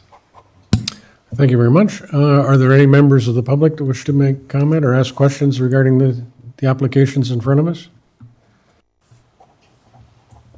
Are there any members of the committee wish to ask questions as regard to this? Bernie? I think we're going to wait, pardon me, we're going to eventually learn from the building department with respect to the usage of this water and sewage. So that would be part of the conditions. On this particular application, the variance is no, I don't think we can do that. It was more related to the consent. I think we've had a discussion on it, and I think we've already granted the consent, and it will proceed, I would hope. I guess at the present time, we're to the point where are we ready to render a decision on these two variance applications, A1 and A2?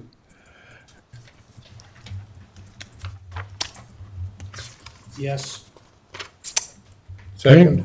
Okay. You have a question, Bill? No, second. No? Second? I'll move. That applications A1 and A2 Yes. be granted? Chair.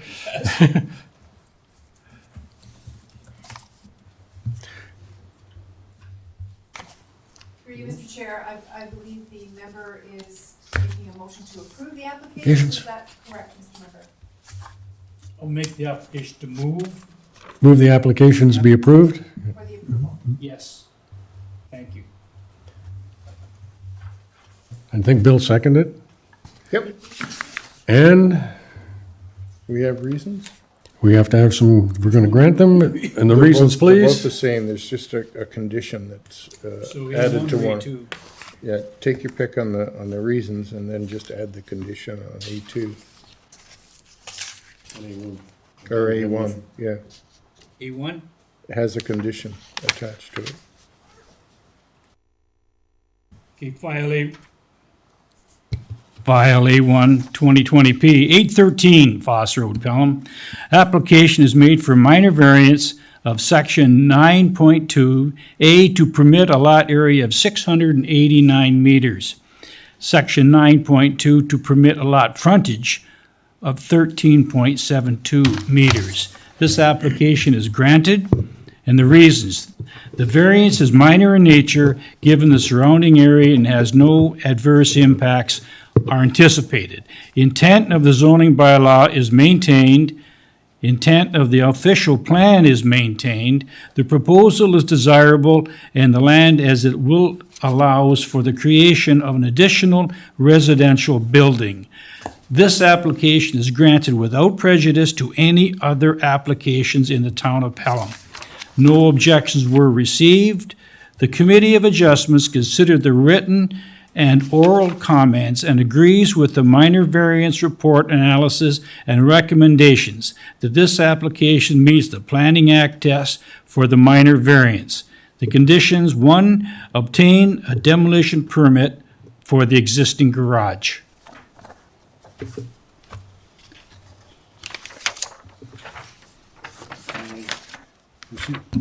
Bernie, now proceed with file A2. A2. Application is made for minor variance.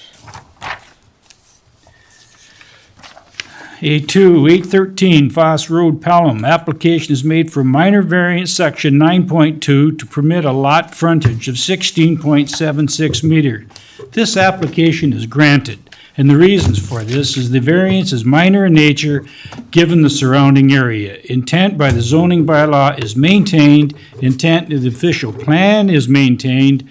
The proposal is desirable, and the land as it was allows for the creation of an additional residential building. This application is granted without prejudice to any other application in the town of Pelham. No objections were received. The Committee of Adjustment considered the written and oral comments and agrees with the minor variance report analysis and recommendation that this application meets the Planning Act test for a minor variance. The conditions are none.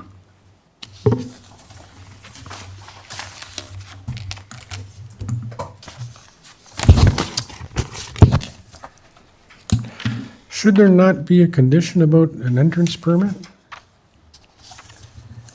That would be required through building. Oh, we did that through the building part. That would be through the building permit stage. Yep, okay.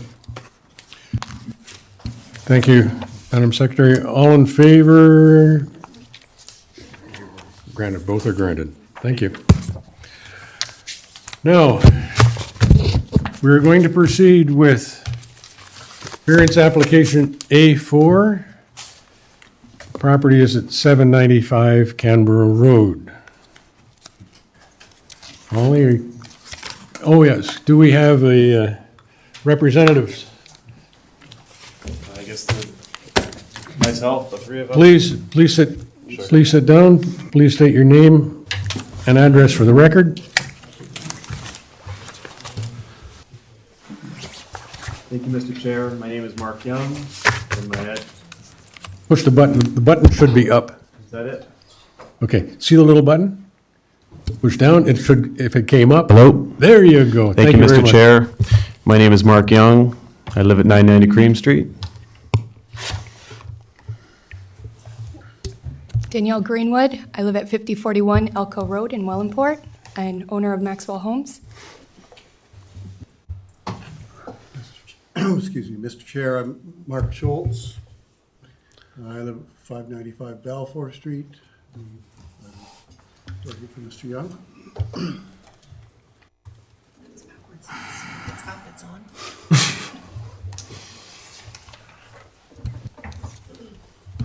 Madam Secretary, you want to read the summary of the planning report?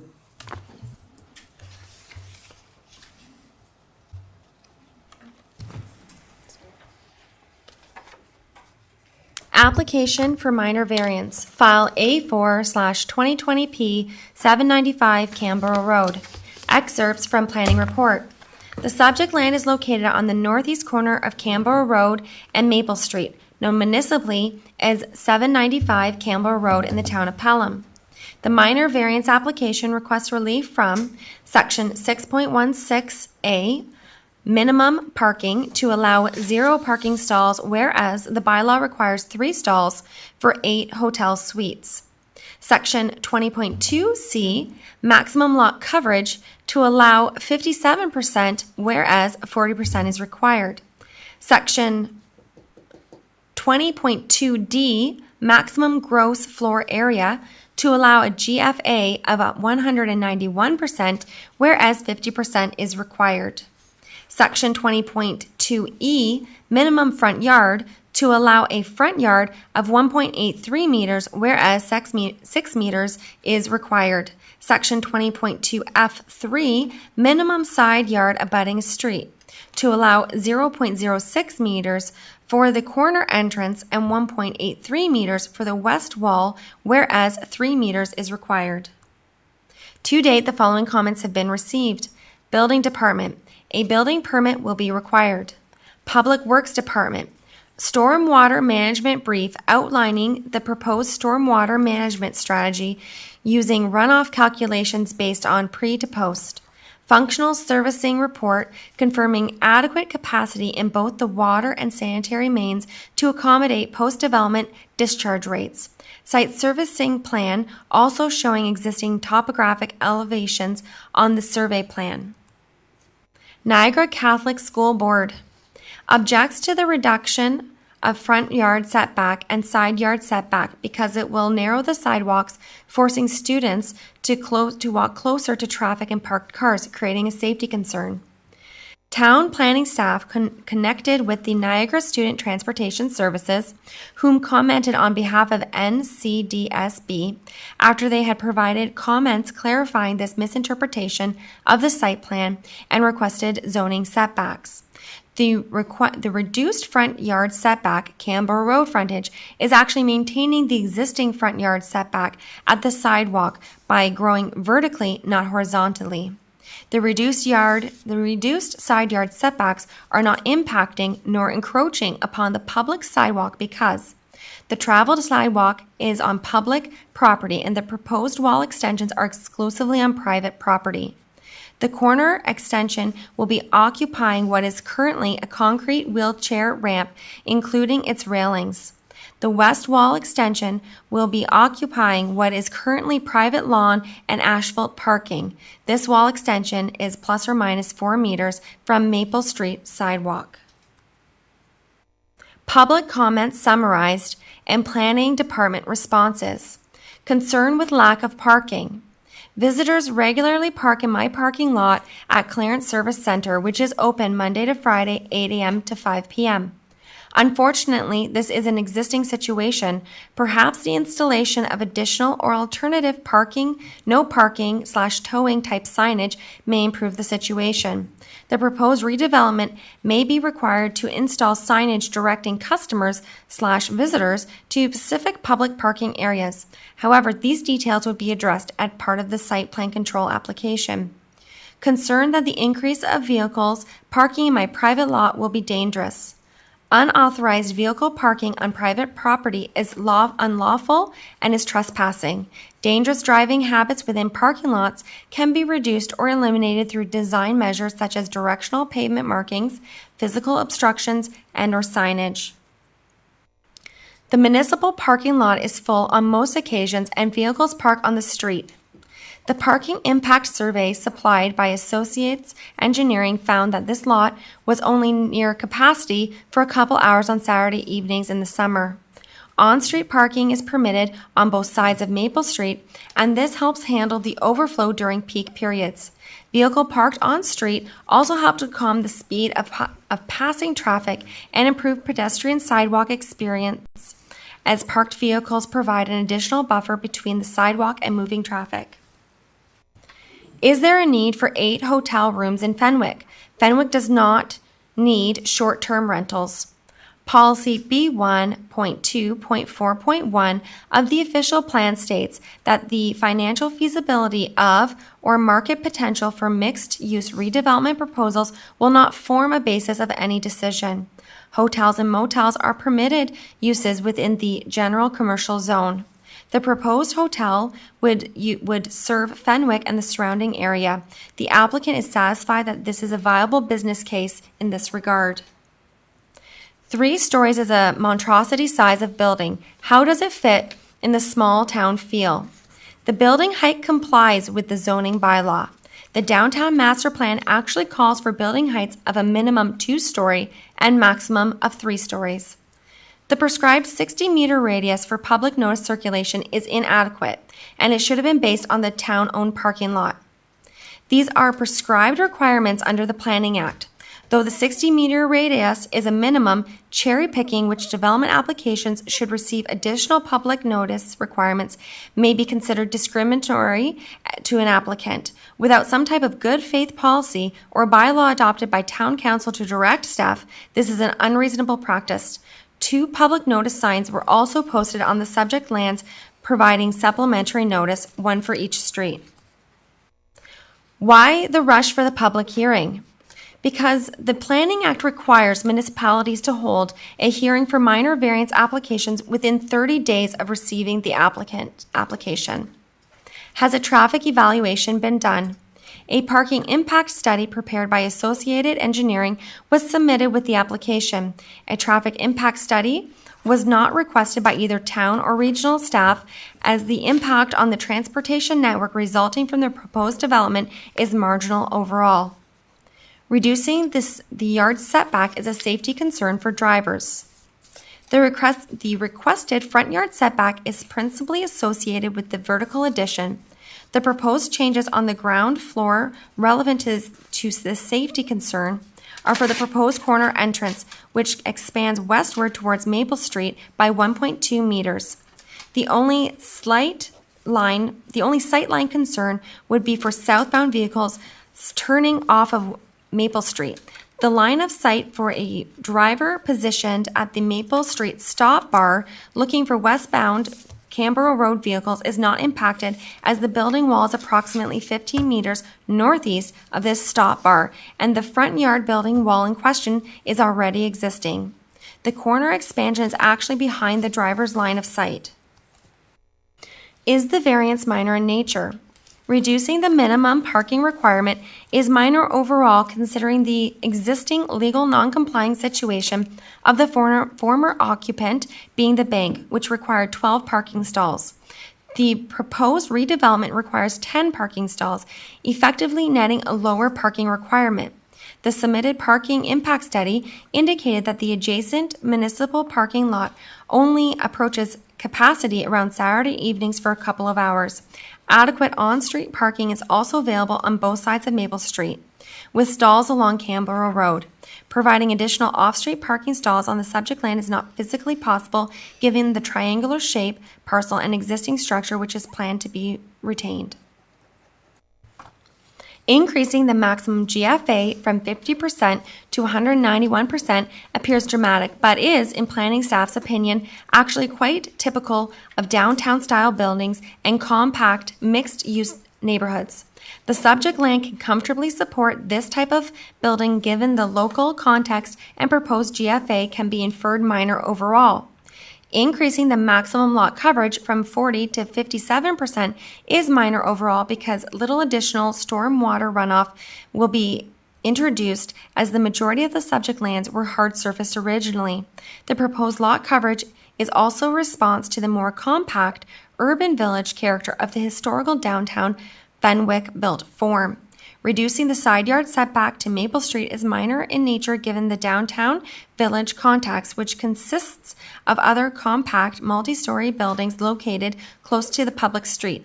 No adverse impacts are anticipated, including safety concerns from such obstacle sightlines. Reducing the front yard setback does not pose any safety concerns because the horizontal encroachment is marginal at only several inches, while the real addition is vertical in nature. Promoting the tourism industry by providing accommodations for visiting public will help to ensure long-term viability of local businesses, parks, and institutions, as well as helping to diversify downtown land uses. Is the variance desirable for the development or use of the land? The requested variance, including reduced parking, yard setbacks, increased lot coverage, and gross floor area, articulate a normal response to downtown-style development and Fenwick Village architecture. The proposed setbacks are marginal in nature because the majority of the building footprint will remain as is, with essentially the bulk of the expansion being vertical in nature. The default lot coverage and max GFA regulations are characteristic of mid-20th century suburban planning, which doesn't positively reflect the historical, cultural heritage of downtown Fenwick. The intensification of Maple Street and Campbell Road serves as an identifiable focal point of the village of Fenwick and have helped define its unique character of compact mixed-use building situated on smaller lots from Campbell Road, notwithstanding the traditional larger lot residential neighborhoods surrounding the downtown commercial areas. Together, the requested variances are considered desirable for the subject lands and the larger community as it may help maintain local businesses, residential conveniences, municipal tax base, infrastructure, and cultural charm. Does the variance maintain the intent and purpose of the official plan? The variance to reduce the hotel parking requirement maintains the general intent of the official plan as the applicant has demonstrated adequate parking is available with surrounding on-street parking supply, the adjacent municipal parking lot, and 4 off-street parking stalls that currently exist. Consolidated parking arrangements are also encouraged in the downtown master plan and official plan, specifically under policy B1.2.4.5. Shared parking lots help make more efficient use of limited urban land, reducing overburden costs associated with supplying, maintaining, and dedicating land for often free parking. It is not uncommon for restrictive parking regulations to prevent an otherwise ideal redevelopment opportunity because the feasibility of providing a certain number of parking stalls is extremely expensive, physically difficult, or near impossible to engineer.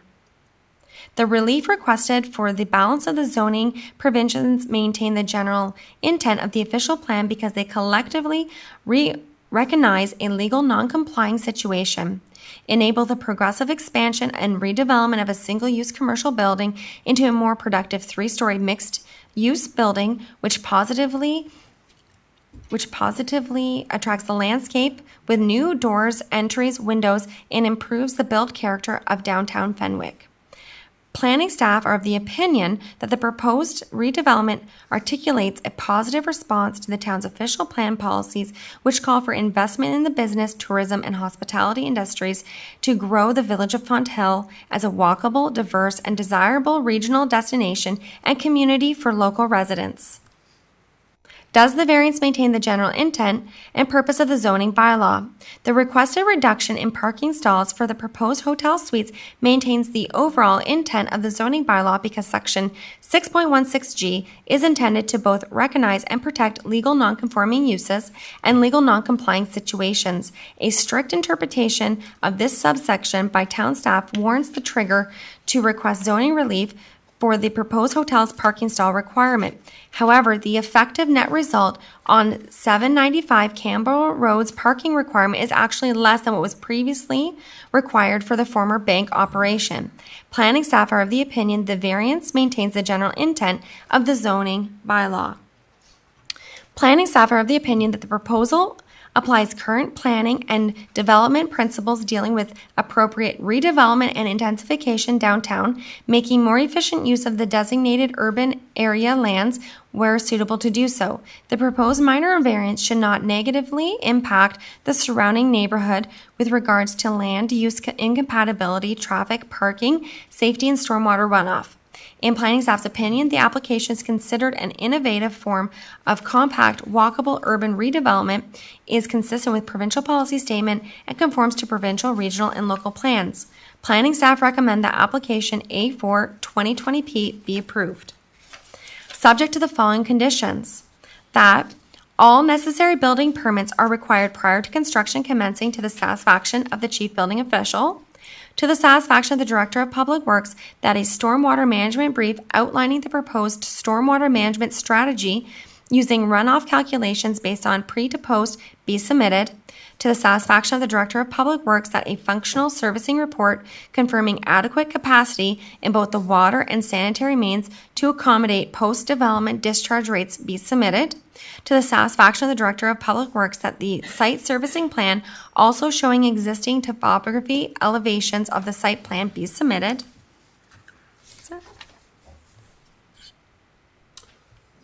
Thank you very much, Holly. Hang on a second here. Thank you very much, Holly. Do you have any comments you wish to add to the planning report? I'd just like to add that a lot of care has been taken to really respect the town and to really put a business in there that's really going to help the town and something people will use. You know, we've looked at the urban design guideline, the official plan, and everything that we've done has been consistent with what the town has asked for. So I think that's just important to note that a lot of care has been taken into this. Thank you very much. Members of the public, do you have any comments you wish to raise or bring to the committee while we deliberate? If you do, would you please come up to the podium, push the little button down, state your name and your address for the record, please? I'm Michael Young. I live at 611 Welland Road. Sorry.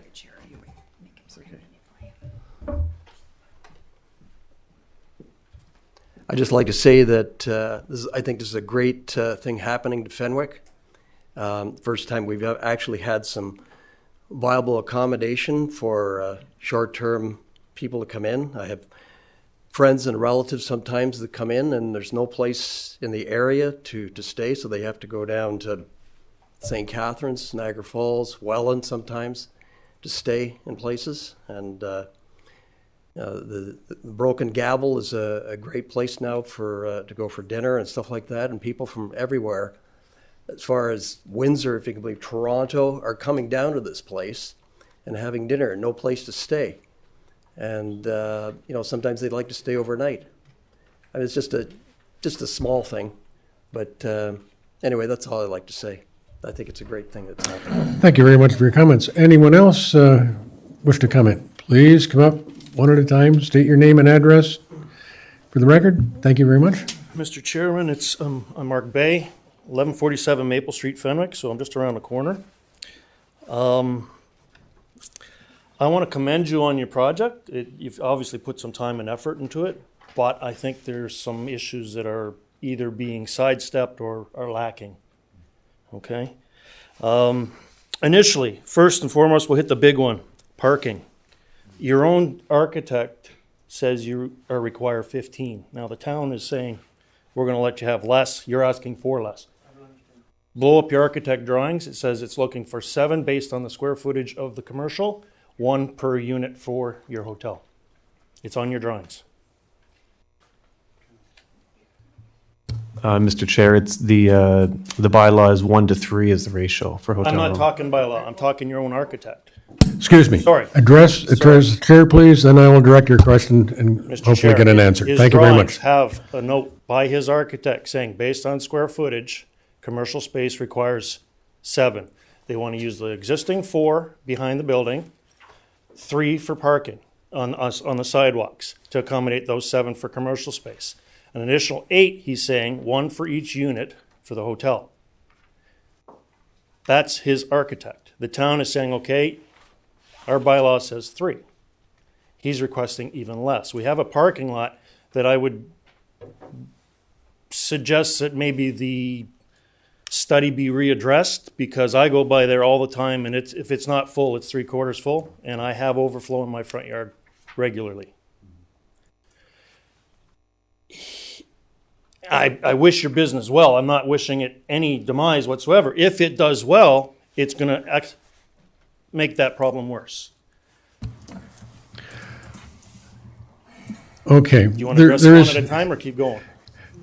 Okay, let's address one thing at a time. Okay. Right now, you've brought up a problem with the parking. You've brought up the drawing that came with the application, and there has been some discussion in the report that we received. Mr. Thompson, do you want to clarify some of the comments and why the parking number on the sketch that we received doesn't necessarily agree with the analysis done relative to the bylaw? Through the chair, the matrix that comes on site plans for development applications are basically there for convenience. What ultimately matters is what the applicant requested on their application, how their planner and the municipal planner would interpret the zoning code. So yeah, I did notice that the matrix had it at, I don't know, it was a different ratio they were measuring. Yeah, But I mean, that's what the architect or whoever prepared the designer they're not, the communication between them and the planner and the applicant, mistakes happen, but it's merely there for convenience. Mr. Chair, is Mr. Thompson suggesting the architect made a mistake? If so, we have... Okay, let me put it this way. We are looking at a hotel versus a motel. And that has the hotel component has a completely different, it requires a parking space for every 3 units, Curtis. That was a hotel. For a motel, it's a parking space for each unit. This is classified as a hotel, not a motel.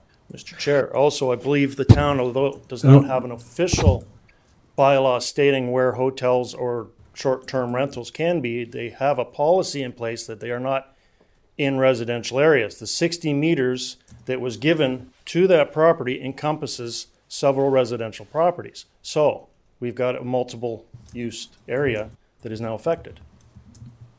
Mr. Thompson, I noticed our Secretary Nancy Mazzano also had her hand up. Give me some advice on the bylaw, I would think. Through you, Mr. Chair, I just wanted to mention that the applicant does have representation present, so they may wish to comment on Mr. Bay's questions with regard to the parking. Yes, please. So I would be the architectural technologist who prepared this site sketch. It was done initially, I guess, very early on in the design stage, definitely prior to when we submitted our request for minor variance. So that would be a discrepancy and an error on my end on the schedule. So mistakes happen. I missed a detail on there. But the application that we are putting forward is based off of what was provided in writing. Okay. Thank you. If that Thank provides you, any Mr. Chair. clarification. Okay, now, Mr. Thompson, I mentioned a section of the zoning bylaw relative to hotel motel. Can you confirm that I'm correct in my? Could you just reiterate the question? Like, there's definitions for hotel, Hotel and motel and parking requirements for each. And I believe the hotel is one parking stall per 3 units. Ratios.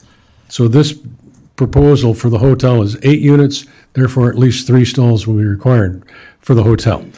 If it were a motel, I think we're into the order of 8 units but we're not in a hotel. Now, your other question related to the existing zoning on the property.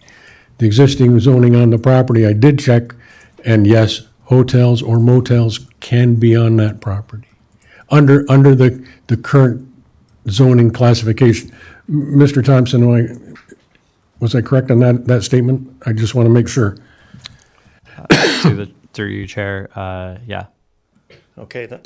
Okay, so basically, what has just been confirmed is where the Royal Bank is right now, it is in a general commercial, which does allow hotels and motels, so a zoning bylaw amendment is not required for that land use.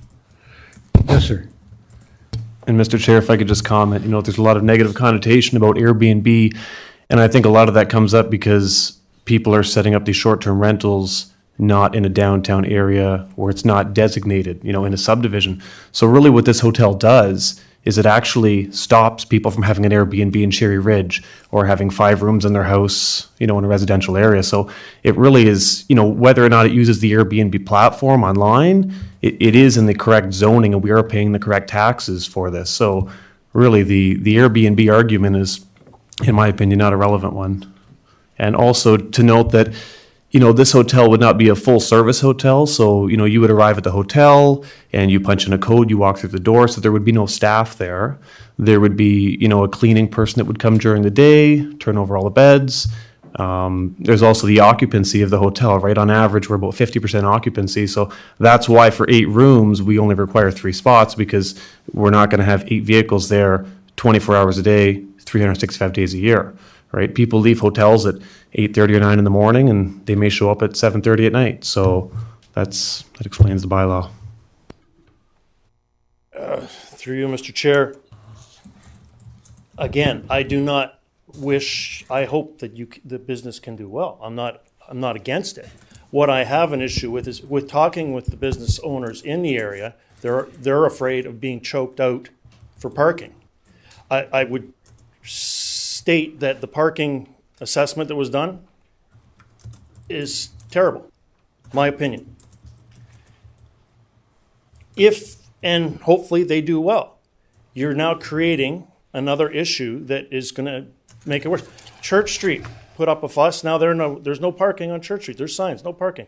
We get told that parking on the side of the road makes us feel good when we walk down the street. Maybe, first of all, we shouldn't be told that. Second of all, we moved to Fenwick in the area for the sole purpose of not having that. We moved to a rural community and all the things that went with it. Now, if the parking can get resolved at non-taxpayer expense, it might be worth readdressing. But if I can, Mr. Chair, back to the subject of errors. Your request for a variance to go from 47 to 57%, if I do the math, I'm being told that, or based on the Pelham's paperwork here, the approximate square footage of the ground floor is 206 meters squared. You want to do a couple additions of 40 meters squared and 2 meters squared inclusive. So we'll say another 45 square meters. Takes you up to what, 250? But if you go down a couple lines later, they're saying the building footprint's going to be now 280. That it works out to not 17%, but almost 36. So back to, I think there's some errors going on. Where it's coming from, I'm not going to point the fingers, but not all the information is being addressed to the public properly or accurately. Can you clarify that one? I've just done a quick calculation myself. What it basically says, and you'll have to check, make sure my math is right too, because this late in the evening, it doesn't work so well. The main floor commercial area on here is plus or minus 205 square meters. Yes, I got 206, but yes. Okay? The second and third floor is 8 sites. We're going to see an addition of 40 meters. So I'm looking at something in the order of basic floor area and somewhere in the order of 245. Right, but 2 lines down, it's saying 280. Existing footprint, that could be the awning on the front, I don't know. But that doesn't count. Now, you're going to have to give, basically, what is it? We've got 280, we have 241.79, which I think is 285.67.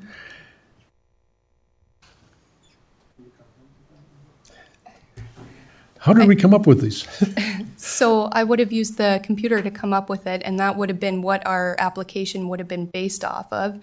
And when it comes time to do our building permit application and our site plan control application, we'll be confined to those limitations of what we're applying for. If that. And if I could just. So basically, the maximum footprint is what we're looking at. I was just going to make comment to what the addition is in the back, because I know there was some confusion of whether or not it did cover up some parking spaces, but there's a patch of grass behind the bank with a picnic table, which was where you would frequent in high school if you were going to, smoke pot.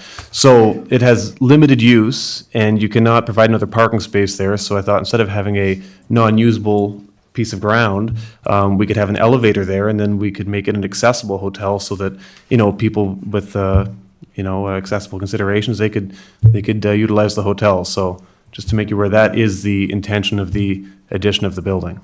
So the majority of the minor variances for the existing building that's already on the property, which is not up to compliance.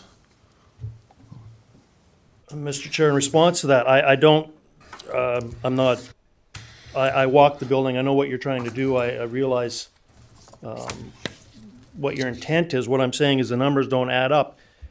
With the 2 or 3 things that I've found that don't seem to be accurate in my eyes, what else is not being What else is not correct? And if we're going to have make a decision on this, we need things to be correct. Mr. Bay, Curtis, do you have a copy of the sketch in front of you? Can you enlighten us a little more?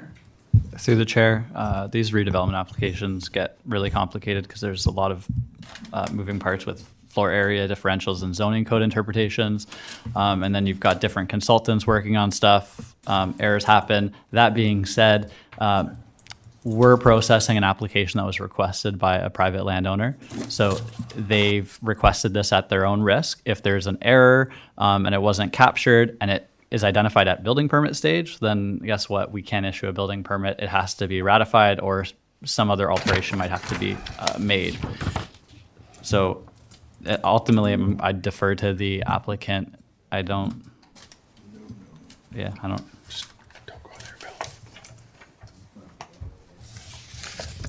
Yeah, obviously, we're bound by this application. You know, the sketch that you see up on the screen is very primitive. We're in a very early stage. I think it's quite common with a lot of these commercial projects that you don't go and have all of these drawings completed prior to having approval.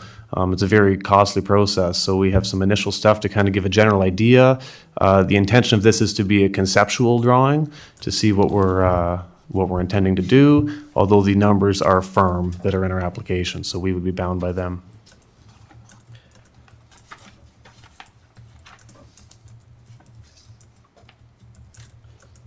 Mr. Chair, I would, I have some experience in this area, so I know what Mr. Young is coming from, or where he's getting at. I do have some reservations when the town has a bylaw that's allowing a hotel where a counselor is telling me that basically non-residential is the way to go. So the town is working on, they're changing their bylaws. They're waiting to see what Toronto, apparently there's a court action going on with Toronto that they're waiting to see how that pans out before they write theirs. It's been going on for 1.5 years with this town or longer to come up with something. As usual, they are dragging their heels. All I would request is that if the town is going to make these quote-unquote minor variances, that the information be as accurate and presented to the public correctly and no misrepresentation. And, I don't mean to, please forgive me, I'm not implying that you're doing it intentionally or that Mr. Young is doing it intentionally. I don't want that coming across. It's just as speaking with business and local members of the community, there is concern, predominantly parking. Now, I have heard you brought it up earlier, Mr. Chair, regarding the Foss Road issue, how that's going to affect things. And we do have a lot of building on Maple Street that's going to address that as well, which are separate from this issue. Okay. Firstly, the variances that we're looking at is maximum lot coverage to permit a maximum lot coverage of 57%, whereas the bylaw permits 40%. Now, having said that, right now, the lot coverage of the finished building footprint, main floor commercial right now is supposedly 205 square meters, according to the drawing behind us. I know I had to get my magnifying glass out to look at the drawing, but that's another matter. It's just called bad eyes, old eyes. So we're now, the existing main floor is 205 square meters. Is that pretty well it? We're proposing a 40.026 square meter addition. So right now, what we're actually looking at is a building, have a finished basement building floor footprint of 245 square meters multiplied by 3. Because you really want 3 floors going up, I would assume, whatever. You're going to use the outside walls of what your addition is. So if we're looking at a variance to increase the floor area from maximum lot coverage from 57, no, I'm looking at the other one, maximum gross floor area, 191%, where the bylaw permits 50%, we're going to end up be using the 245 square meter. Is that basically what we're defining? Mr. Schultz, maybe you can weigh in on this too, just so we get an idea what we're actually approving here. I think, Mr. Chairman, the one thing to bear in mind is that the existing building is non-conforming, as are virtually all commercial buildings in downtown Fenwick. That's non-conforming as far as lot coverage, setbacks, and parking, all of them. So if nothing was done with this building, it is not, if you simply wanted to go put new doors and windows in it, and you followed the strict letter of the law, you'd need a minor variance to do that because the building is non-conforming, and you can't get a building permit on a non-conforming building without a minor variance. Part of the confusion, as Mr. Thompson said, comes when you're looking at the requested variance. You've got to look at, you're asking now for something that's existing. You need a variance for the existing just to be able to get a building permit on it. And then when you're asking for a change, that gets added in there. And that's why the numbers don't add up apparently, because you have to look at what is allowed, what is there, and what you're requesting. And they're not all the same thing. And that's where the confusion comes in. And, the fact remains that a variance is being requested. And that's what gets approved. So if the percentage is wrong, it's the applicant's problem in the end, because that's what he got approved, if he gets it approved. And that's what he's limited to. And I think that's what I was trying to get to. And thank you very much, Mr. Schultz. This is what was getting to. No matter what the square footage of the existing building is, the maximum coverage, or the maximum gross floor area will be 191%. No, to a maximum of that. It could be less. Yeah, because you got multiple floors. Yes. Okay, so we're in a quandary because the building was probably constructed long before the property was there, long before we had the zoning bylaw. So, Mr. Chair, to use your example earlier tonight, at what point do you stop having to make adjustments until something becomes a problem, in which case we have parking and potential sewer? We haven't got to the parking yet. That's an entirely different matter. Right now, we're dealing with maximum gross floor area and maximum lot coverage. So those are the two items that you've brought up at the moment. If you want to get into the parking, let's get into the parking, but let's not worry about these other two, okay? Because I think we've all agreed, you've basically said you agree with the, looks like the structure. I agree. I think this building would look really nice, considering what the Royal Bank looks like at the present time. Okay, so I think it would be a boon, but I'm with you. I have two issues which I'll raise when it's my turn. You've already brought up the parking. And Curtis, there was a long discussion of the parking issue in your report, which maybe wasn't totally covered in the synopsis that Holly just read us. Maybe you wish to go a little further on the parking issue and the study that you have undertaken. Through the chair, more for the benefit of the public, I suppose I could read like one or two paragraphs under the zoning analysis of the report. So the reason we're here today with the parking, planning staff actually, we had a bit of a differing interpretation from the consultant planner on a specific section in the zoning bylaw and how it relates to legal non-compliant situations. At the end of the day, it was worth noting that the existing commercial bank at 352 square meters in gross floor area required 12 parking stalls, assuming a zoning provision rate of 1 stall per 30 square meters, thus yielded a legal deficiency of 8 parking stalls. Under the proposed development scenario, the minimum overall parking space requirement is actually less, 10 stalls, than what existed under the former bank's operation and use of gross floor area. This item is discussed throughout the report. With respect to the balance of the requested zoning provisions, maximum lot coverage, max gross floor area, minimum setbacks, it's worth noting that the current zoning bylaw in effect was last consolidated in 1987. It is also worth noting that the current GC zone provisions affecting this development actually date back to at least 1978. The 1978 zoning bylaw enforced special regulations for the downtown Fenwick commercial buildings, similar to the central business district zoning provisions we currently have in downtown Fawn Hill. These provisions recognize the historic downtown type buildings, which are characterized by legalizing 0-meter setbacks and some other characteristics that downtown buildings share, i.e.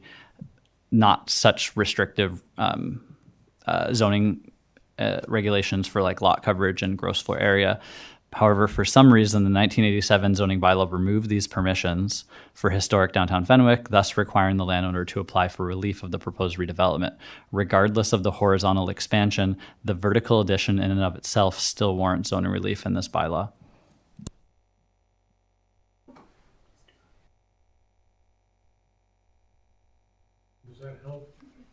Does that help you? Clear as mud, sir. I agree. I was going to ask for a definition in English. Yes. But it still doesn't, through you, Mr. Chair, it still doesn't resolve the issue that you're putting more use into something that is already at capacity. And the town's response from reading this paperwork is that, well, if there's overflow, the residents of Maple Street have to have patience and allow people to park on the street in front of their yards. And under the pretext that it's going to slow down traffic and it's going to make us feel good and warm and fuzzy when we're walking down the street. And that is a crock. Put it pure and simple.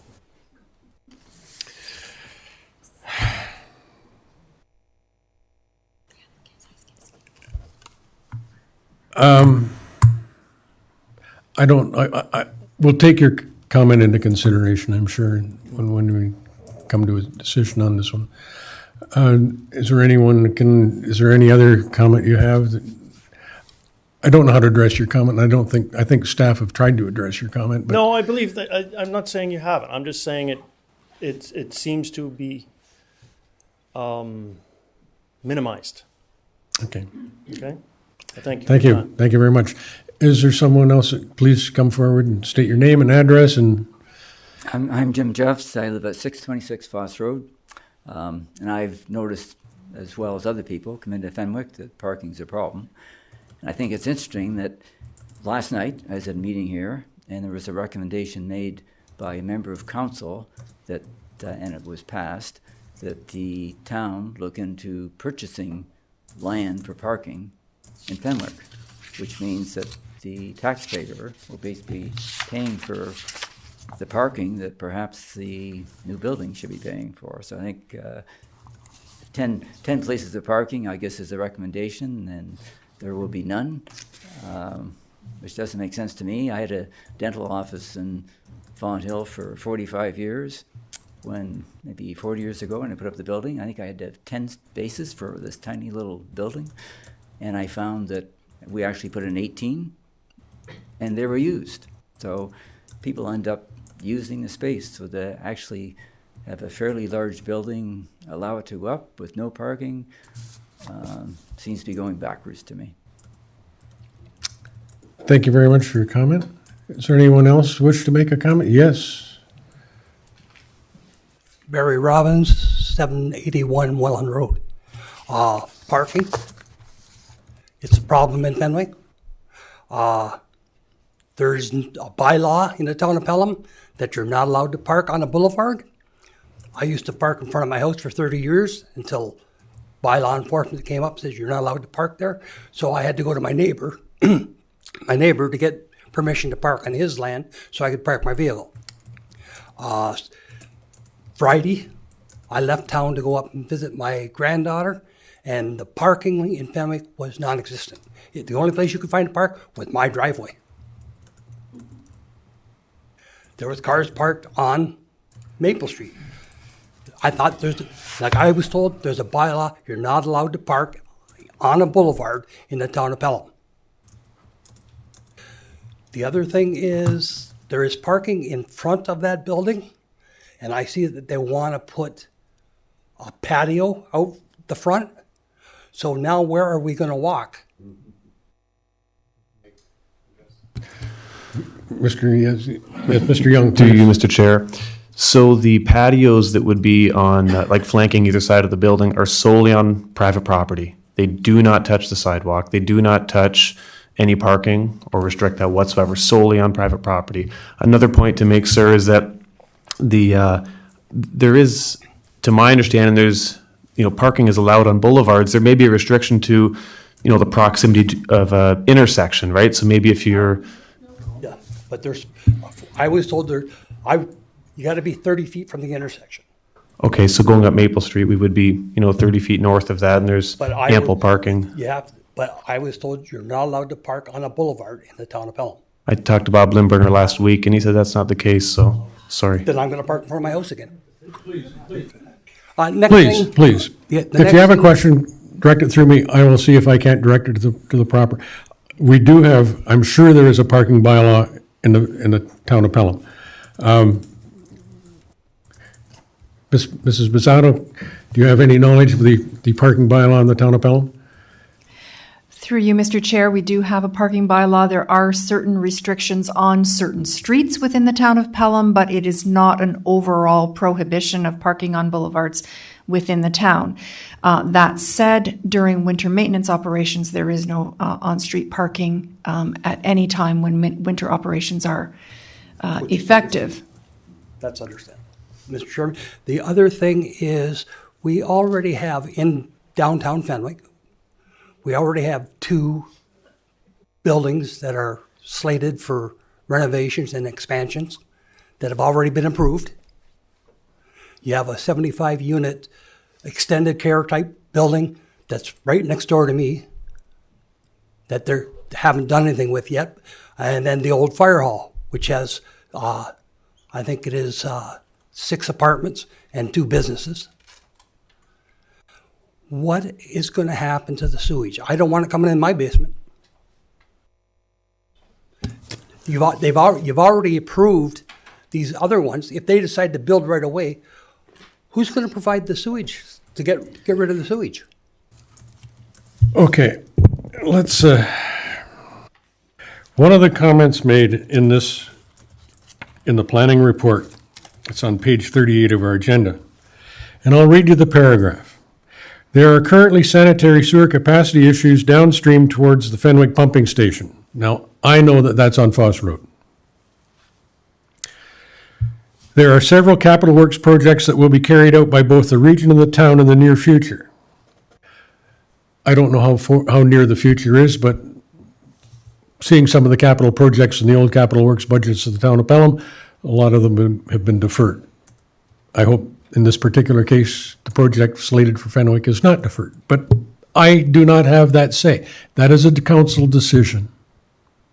Those are all council decisions to include money in the capital budget and to allow it to be spent. So we have some questions there. I have some questions there, but that nevertheless. Okay, in the meantime, the site plan control application is required to be accompanied by a functional servicing report being prepared by a professional engineer to the satisfaction of the Director of Public Works. That engineer is going to have to look at the sewage system that is currently servicing the build-up area of Fenwick, I would hope. I'm sure that there will be a terms of reference put out, and he'll ask somebody to put together a proposal. I don't know how he will do that. That's all subject to the council's approval also. But it appears that both the municipality and the region have recognized that there is a problem, and they seem to be working toward a solution. Our problem in this committee's level is when will this solution actually be put in place? That would be my concern related to my responsibility or the responsibility of this committee in granting this variance, because the granting of the variance, this gentleman's going to proceed to site plan control. Am I correct? Mr. Young? Thank you. So this is the conundrum that this committee is in. We have become aware of a problem. We've become aware that there is a solution. This committee cannot drive that solution. That's the problem. I understand that, but like I say, there's already 2 that have been approved, so Okay. and they've been approved with the thing. What if they decide to build Now, at the same this time? this was when you listen to my original question to Mr. Thompson when we're talking about the previous application, the one lot severance. In my reading of the official plan of the town of Pelham, there was a policy, I think it was in section D, could be, that there was supposed to be a registry kept about how many lots were, how many lots are in housing stock currently within the town of Pelham. They're supposed to build a database. I would think this would be a database. They would have how many lots, how many habitable dwellings there are in the town of Pelham, and how these are distributed, single family, duplex, apartments, and also how many, because the official plan is only a 20-year plan, there was also that indication of how many lots have you approved? How many new lots, or how many, I guess I should say not lots, habitable dwelling units have you approved, and how many of those have been actually developed? Am I correct? So we have not seen that report. And in the official plan, it says this is supposed to have been presented to council yearly. Maybe that's where I should be directing my question to Mr. Thompson. Has this database been prepared? Is it available? And has it been presented to council? Mr. Thompson. Through the chair, as kind of how I spoke to it on the last application, this database does not exist. There's two things. The thing about the master plan, sewer, water, wastewater, that's being carried out by the region as part of their statutory municipal comprehensive review. The town is doing a more scoped engineering plan for the East Fenwick secondary plan, which remains ongoing at this point. There are some development applications that are live in Fenwick. The Fenwick Fire Hall is still live. It's not been registered or approved. The Baxter Hall one has been approved. They haven't got building permits yet. There's another one that's being held up specifically for the servicing capacity issues. So today we're here to discuss whether or not some of these performance standards can be amended on a applicant's development proposal. The technical nature of a site plan control application is to review the functional servicing report in detail. Should that prove inadequate, then council's is obligated to refuse the application. So that's definitely a possibility. That decision lies with council. As far as monitoring of development, we have one of the leanest planning departments in the entire region. We currently have a really outdated zoning bylaw, and we've been having record number of development applications over the past few years. Council only recently just approved a new policy planner position. One of their undertakings, in addition to amending or updating our official plan, zoning bylaw, other urban design guidelines, master plans, stuff to do with cannabis, is they're also going to be looking at following up on these monitoring programs that were so aspirationally included in the official plan in years past. So that's my answer. So basically, we've got a long way to go. Correct. And especially in parking, because there's not a building in Pelham that has sufficient parking. Look at this. I can tell you one building that does. Which one? Your house? Yes. Yeah. You're lucky. One car. Okay, is there anyone else from the public that would like to say something with regard to please come forward one at a time. We're here to hear all your comments before we make a deliberate. 1313 Victoria Avenue, Sherry Rushin. First of all, I want to say, really nice feature, better than some of the stuff I've seen in downtown Pond Hill that I don't think fits into the Decorum. So that is nice.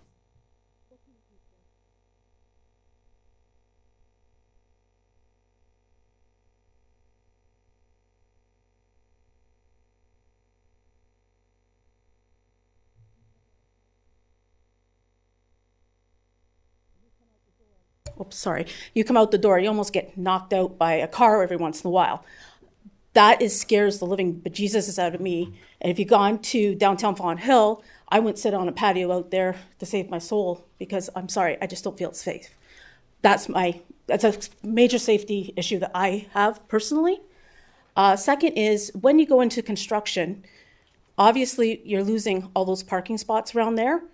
Not that it affects me in any way, but that is also a bus station that's in front of there where the bus picks up people.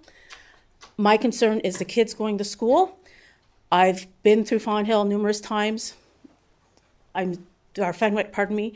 I'm really, just the way people drive up on the sidewalks, where the parking is, that scares me. When we lose that parking there, it's going to become more parking elsewhere.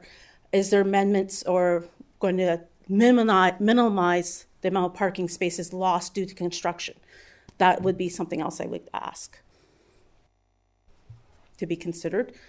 Mr. Young, do you wish to make a comment on that? I know that you... Yeah, there is quite a bit of space between the front face of the building and Canberra Road, so we would not be losing those parking spaces for all of construction. That wouldn't be the case. Another thing to consider too, there are porch roofs flanking on both sides of the building.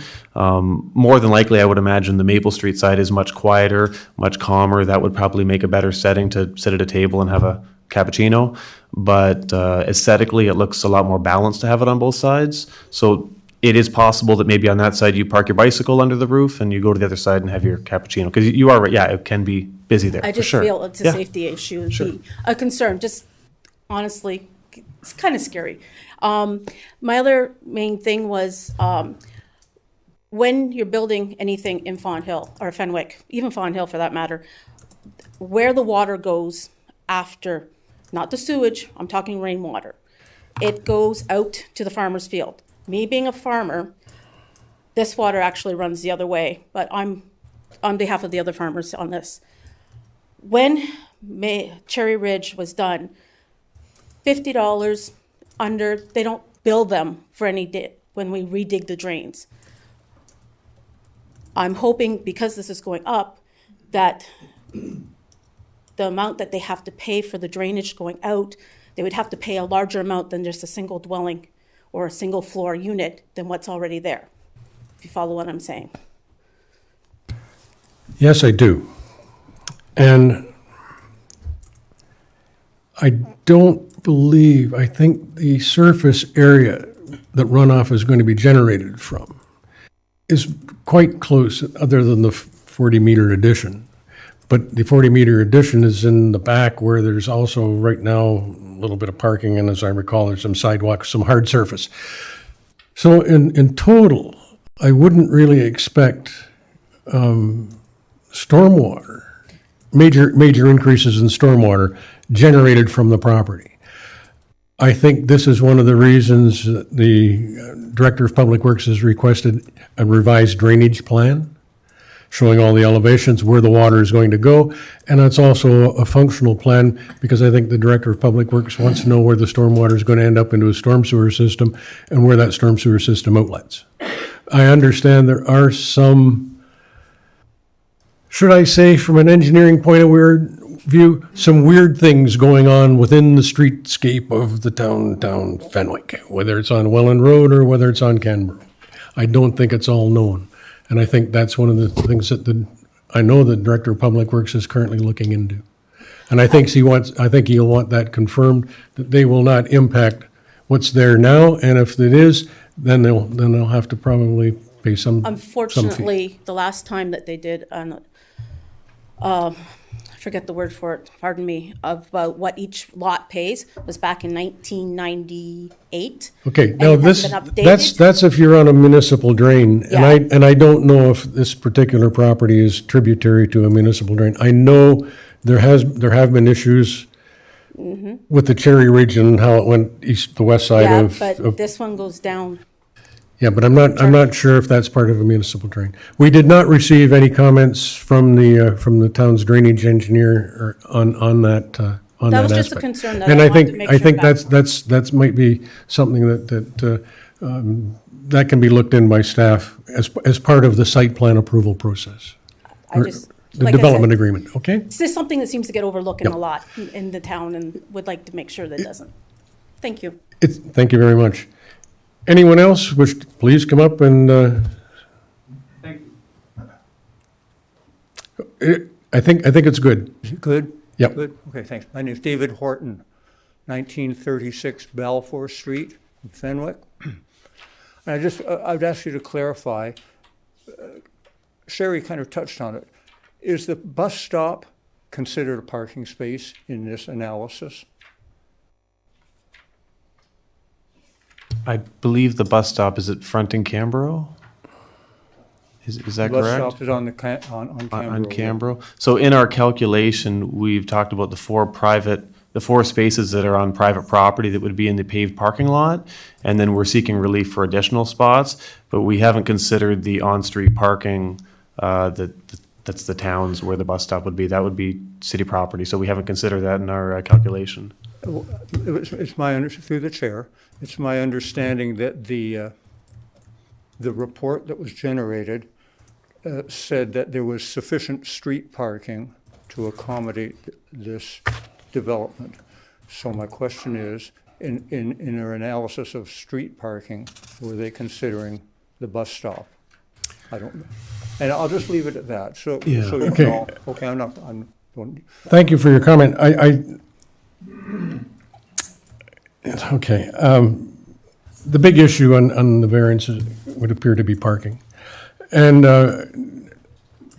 I think, like I say, thank you for your comment, and we'll take this into consideration as part of our deliberations. Yes, Thank you, and I have one more comment. Certainly. And that's the town staff, or somewhere, a number of times it's talking about, is the variance acceptable? Well, yes, because it conforms with modern, walkable, urban development. I live at 1936 Balfour Street. My address is Fenwick, and I have to drive my car to get to Fenwick. This is different than downtown Toronto or any downtown situation. Parking really, really, really is a concern, and that's a beautiful building. Okay, and I'm happy, but parking is going to be a concern. So I will leave that point. And my last point, I would like to see an accurate artist representation of the sidewalk and the turn coming from Cambro Road eastbound, looping around the flagpole, and see where the sidewalk looks at that point, because this just has a real semicircular kind of sidewalk when it does not look accurate to me. And I'd just like to see what we're really getting into, okay? Okay, thank you very much. Mr. Schultz, do you may wish to address this one? Through you, Mr. Chair. I think we've said it a couple of times, but I want to emphasize it again. There is no encroachment on any public property there. Everything that is proposed there is on private property of the bank. There is no change to the face of the building on Cambro Road, none. On Maple Street, there's an addition in the back corner for an elevator, and the front entrance sits on top of the existing wheelchair ramp where the existing railing is. And if somebody's running into that with their car, they've already got a problem. There is no encroachment. Through the chair, if Yes, I sir. may. That sidewalk has a bump out at that tree when you're in downtown Fenwick. It's not illustrated there. And it's that kind of thing. It's that kind of thing that to me is an illusion. And I'll leave it at that. Thank you for allowing me to make some comments. Thank you very much for your comments. We'll take them into consideration. Is there anyone else that wishes to make a comment? Please come forward, state your name and address. There's one gentleman in the back. He's been back there. He's been putting up his hand, but I recognize you, but you're going to have to come forward. Otto Heinrich, 1153 Maple Street. Thank you for your submission. It is included in our package. Okay. Thank you for all the pictures showing the parking lot full. Done. See, there you go. Okay? I didn't mean to steal your thunder. Just to what Mr. Robbins said about parking on the boulevard. I got a ticket. I got fined for parking on the boulevard in front of my house. Now, this is a few years ago. And my neighbor, the old fire chief in Fenwick, he also got fined and ticketed the same day. And they were so upset. My wife and Harry, the ex-fire chief, went down and paid the fine in pennies. That's how upset they were. Now, I don't know if things have changed since then. But to the best of my knowledge, that bylaw is still in effect. Okay. And now the downtown parking. One of my past lives, you'll have to bear with me for a second or two. One of my past lives, I was the traffic environmental services engineer for the city of Welland. One of my responsibilities was parking. We had a bylaw called 89-2000. So this was one of the original parking bylaws that was put together by all the municipalities. We all had an 89-2000 bylaw.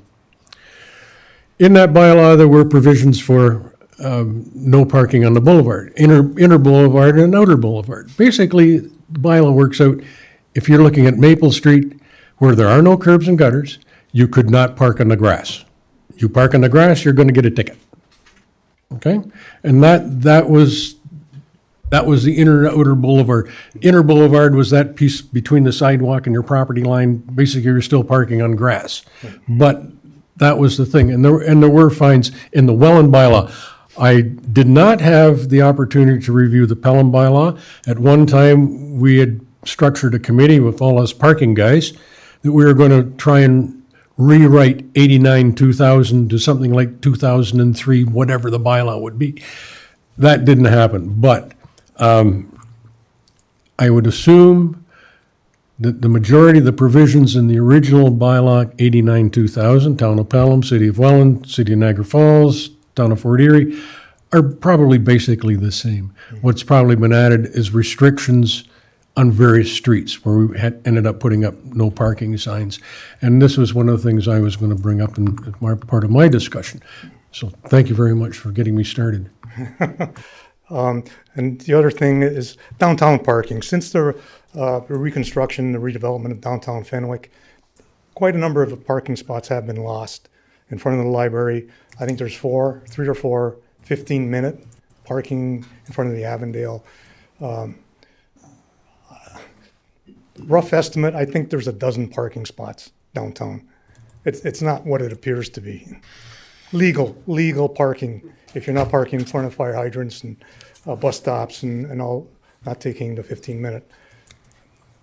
I agree, it's a beautiful building.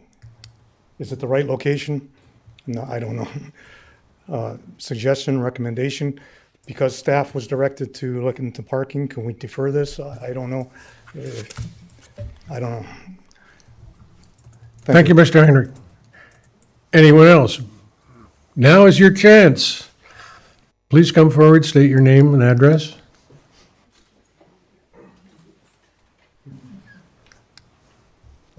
David Shatford, 1175 Sunset, Fenwick. And just to be clear, once before I had my hand up, but I was just motioning to this gentleman that I didn't want to take his seat, and it's still available there. So I've just been wondering if I should say something or not. I don't have a lot prepared, but I want to say as well, terrific looking building, really, really good. I'm all for just promoting the charm of Fenwick, and it is Fenwick, the village of Fenwick. Please don't confuse it with Fond Hill. It's an older and bigger cousin. I know it's the town of Pelham, but Fenwick people are proud Fenwickians. 20 years for me. I'm all for that.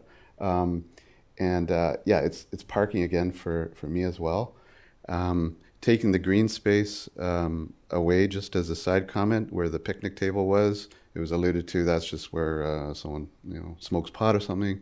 RBC employees used to use that. Other people, including our family, I don't know if rightly or wrongly, picnic had ice cream there and so on. So just as an aside, I think the Fenwick punks are not punks by Toronto standards. They're pretty good kids overall, I think. Anyway, yeah, parking is huge, a huge issue. I don't know who was just clocking Saturday that only Saturdays it's full, but daily, every day, it's sort of after work. It's will I find a spot today to whip in to get my mail, to get my paper, to go to the library and so on, within that 15 minutes in front of Avondale or whatever. It's a huge issue. I don't know, you've probably looked into this. There's a lot between Avondale and the old mailbox, the old mutual support building. There's a lot there. I don't know if the applicants have looked into purchasing that for parking. So maybe you could address that, Mr. Chairman. Mr. Young, have you pursued other alternative parking areas? Not at this point, Mr. Chair. Thank you very much. Thank you. Are there any other? Yes. Martha Flagg, I'm at 1159 Maple Street. I'm not going to talk about parking because I walk. Okay? What I really want to know is this is being named as a hotel. Are you serving liquor in your hotel? Not at this point. But prospectively? There is no hotel staff, so if someone wanted to bring wine with them to their room, they'd be able to, but there would be no room service. That it's not that type of accommodation. I can't restrict what people bring in there, but we wouldn't be. That's what I wanted to know, because sound does travel on Maple Street. I understand, and just so you're aware that these rooms would be, they're not like an economy, budget-friendly room, so you would likely not have, rowdy teenagers there. There's an elevator. This is for people that, maybe they're elderly or they want a nice quiet place to stay. That's why you'd come to Fenwick. If you want to party, there are lots of other cities that welcome partying. No, the only other thing you could do is put the bank back there. Well, we're trying. I've got an ATM coming, so we're trying. Thank you very much for your comments. Is there anyone else? Yes. Thank you. I'm Joanne Katina, 820 Canberra Road. Just have a few comments. Again, I agree with everybody else. I think it's a beautiful building. I don't think that it fits into Fenwick. Fenwick is a small village. I don't think that a 3-story building, hotel, motel, whatever you want to call it, fits. Nobody's spoken about the retail space at the bottom. So you're going to have trucks, you're going to have cars, you're going to have delivery trucks. I know that you're saying that there's not going to be a hotel staff, but what about delivery of linens? All those kind of things. So when it goes to that, my big thing that I think you need to consider is safety.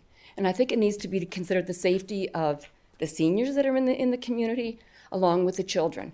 This year they stopped buses from St. Anne's. So there's lots of kids that come from EW Fair, kids from St. Anne's, and they're walking this way across downtown Fenwick. If you've ever seen a transport truck that comes into Avondale that drops off, that intersection, you've seen it. Have you ever tried to turn? I know you're going vertical, but that's going to obstruct views for lots of people. I do not want to risk any child walking home because of all the extra traffic that you're going to have now. You have seniors that have to go to get their mail every day. If you've ever seen the seniors that go along to the restaurants that go there, where are they going to park? They have to walk across the road. I just don't think this is the right place for this building. I think that I'm not disagreeing with having it in trying to develop, what you want, what they're trying to do in Fenwick. I think it's too big for our town, for our little village. Somewhere else maybe, but it's not the right fit for our town. And I think this conceptual drawing that makes it look wonderful, and you've even said, why spend the money? This is just a proposal. I don't think that that's an accurate picture for us or for you to pass. Okay, first of all, we are currently dealing with minor variances, which are variances to the zoning bylaw. The architectural rendering, it's nice.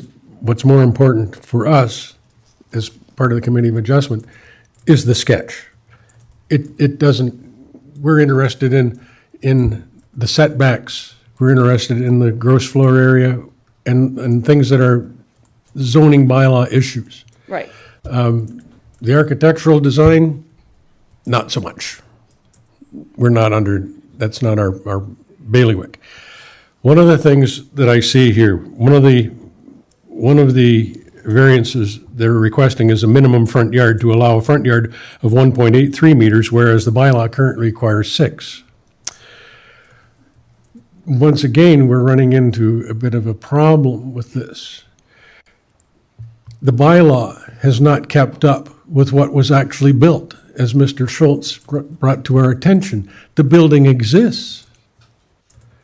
The building doesn't have a 6-meter front yard setback currently.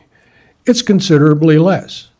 If Mr. Schultz or Mr. Young wanted to even replace the windows in the building, he'd have to go through a variance. Mm-hmm. And this is basically what we're trying to do now. I concur with you on a couple of points, and I will raise some points of my own when it's my turn to speak. Okay? So thank you for your concern, and thank you for your comments. I'm sure we'll take them under consideration during our deliberations. Is there anyone else that wishes to offer an opinion? Yes, sir. Please come forward. I've already met him once. So. That's good. Every time, because I'm not good at names. Mike Young, 611 Welland Road. Okay, so I do the books for some of the businesses along that stretch. I've talked to some of the business owners, and they've told me that in the morning, there's always 8 to 10 cars in that back parking lot. And what they're telling me is that some of the residents are leaving their vehicles there all the time. Overnight, 24 hours.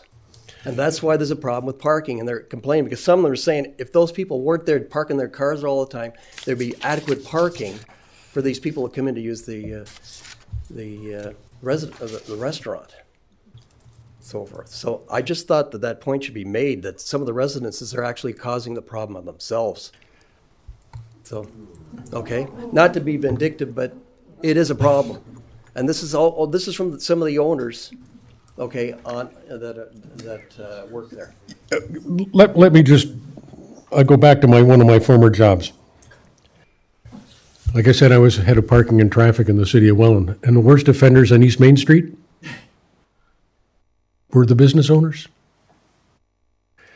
Business owner A would park in front of business owner B, because business owner B parked in front of business owner A, and they both had parking in the backyard. All I could do is put pennies on their tires, watch them fall off because they didn't move their car, or if they did move their car. If they moved their car, they were good because we went by every 2 hours to check. They didn't. We put a ticket on them. I was the guy that got the complaints. I'd tell them the story and they said, oh yeah. Okay? People park where it is convenient. And it doesn't seem to matter whether it's Joe's place or Paul's place.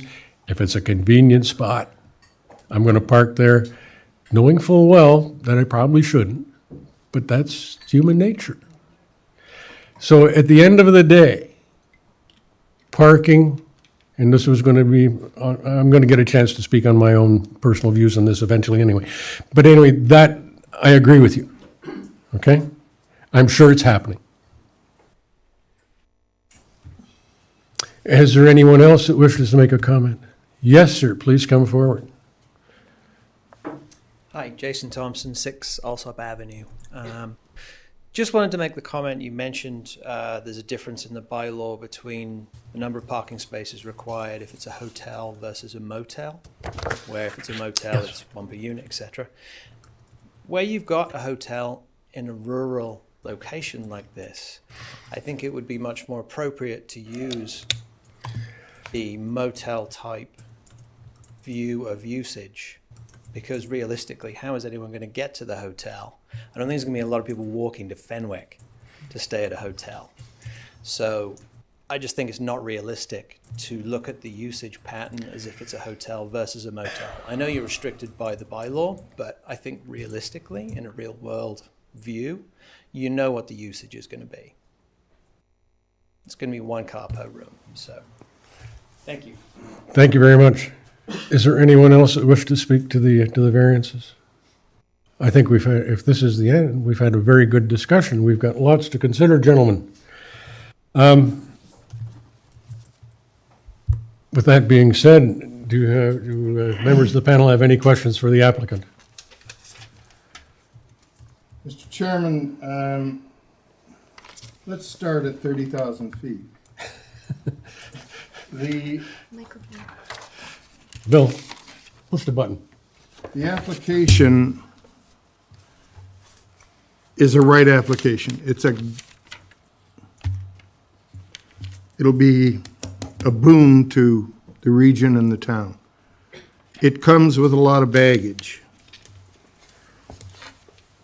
One of my concerns from 30,000 feet is that this is the catalyst that developers have been waiting for small town redevelopment, whether it's Fenwick or a lot of other small towns in Ontario. Everybody waits for the catalyst. It's like the redevelopment of Queen Street West in Toronto. Everybody waited for the artists to move in because that was the indication that things were going to change and change quickly. And pretty soon the artists were priced out of Queen West because of development. The applications that were referred to by Mr. Thompson for the seniors operation, the redevelopment of the fire hall, this application, for some reason, and it may be very well, the reason given by Mr. Thompson was, we don't have the staff. Because when the application for the seniors operation and the redevelopment of the fire hall started to foment, somebody should have said, whoa, wait a minute. We can't redevelop downtown Fenwick on an ad hoc basis, on an application by application. The town deserves better. So what we should do is we should do a secondary plan on downtown Fenwick. A la Mr. Schultz's comment. If every building in that downtown area is a non-conforming use, then to go through this exercise, not particularly Mr. Young's, but the previous exercises on a 1-by-1 ad hoc basis, in my humble opinion, is not doing the town of Fenwick its due. Somebody should take the towns downtown and say, what's possible? What's not possible? What's the old bylaw say? How can we change the new bylaw to reflect present day conditions, etc.? And I appreciate Mr. Thompson's comment about staff. That is a very time consuming, expensive program. But I think this catalyst, the fact that it's all non-conforming, and the fact that there's major applications already either approved or in waiting, should cause somebody, other than the residents, a very large concern. Because if this town is going to be developed on an ad hoc basis, you know what the definition of a camel is, eh? It's a horse designed by a committee. And that's what you're going to end up here with on an ad hoc basis. So there should be, I think there has to be, an adequate secondary plan provided for the town of Pelham, which would go in conjunction with the servicing master plan. So we've got servicing issues. We've got parking issues. Evidently we have Pelham Town Council considering purchasing land for parking. All these elements go together to say, come on, guys, we got to have a secondary plan here. We've got to know where we're headed.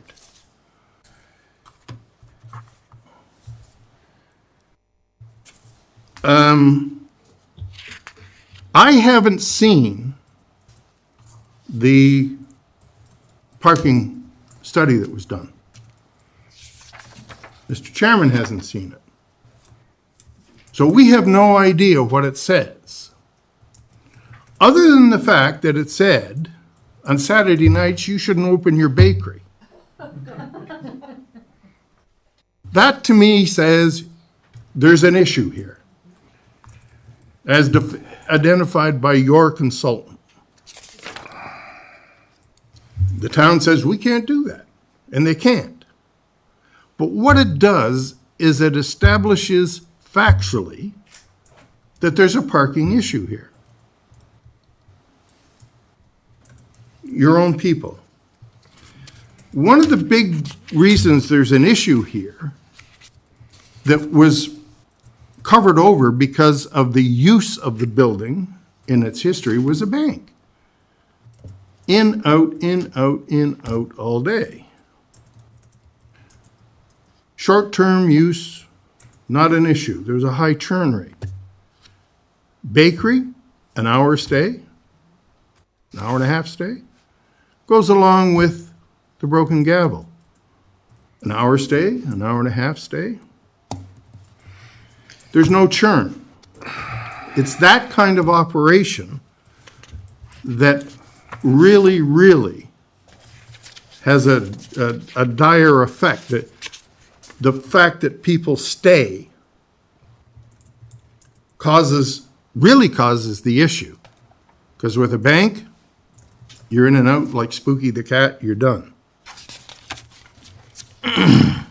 On page 37 of the planning report, it says, even if the existing parking stalls would be so marginal and uneconomical that it wouldn't be feasible, surface parking stalls require a significant amount of land to be exclusively dedicated to them, including drive aisles. Planning staff are also of the opinion it is hardly fair to prohibit an existing legal lot of record from exploring redevelopment opportunities for what would otherwise comply with historical scale permitted use and building mass. I agree with that. But if a developer is bringing a use, legal or otherwise, into a municipality, and there isn't the opportunity to remedy a significant situation, i.e. parking, through conditional approval, i.e. cash in lieu, to help the council purchase a lot to put additional parking in town, the developer gets not an unfair advantage, but he gets a big economical boost. Because if surface parking costs $10,000, $12,000, $15,000 a lot, a space, we're talking quite an advantage here. Plus, he doesn't have to maintain a parking lot on his own land. So he relies on the municipal parking lot, which is shoveled, plowed, lined, potholes repaired, whatever, at the taxpayer's cost. And there's no contribution by the developer towards that situation, but he does get all the advantages of it. Now, I asked the staff to look into cash in lieu. And the reply comes in the report that says, good idea, but we can't do it. We can do it under a rezoning, but we can't do it under a Committee of Adjustment application for a variance. We can legally ask, like they do for park dedication, under a rezoning, we can say, you're getting an economic advantage because you're not supplying parking, you're not maintaining parking, we want to sit and negotiate with you on a cash in lieu basis, which eases the burden on the taxpayer, eases the burden on the town, is not unreasonable expense for a developer with a project of this nature.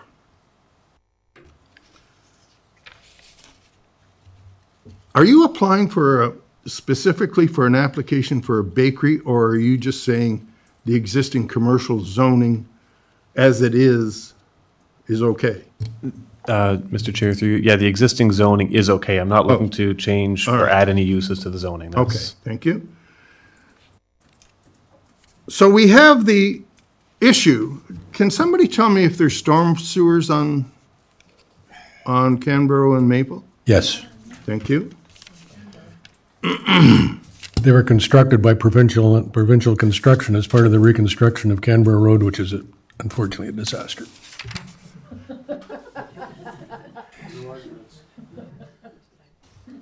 That's my concern.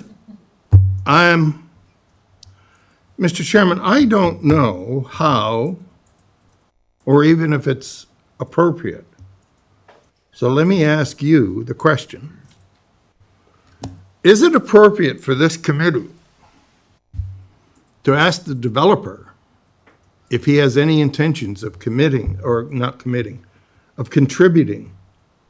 to a cash in lieu program? Because I think if we get a secondary plan going on this downtown area, that's one of the things that will come out of that secondary plan, is that the developers subsequent to here will be subject to either supplying adequate parking according to the new bylaw or providing cash in lieu. So through you to knowledgeable people, is it appropriate for this committee to ask the applicant, is he considering a cash in lieu program? Mr. Young, you've heard the question? I would consider it. Thank you, sir. How do we get, Yes.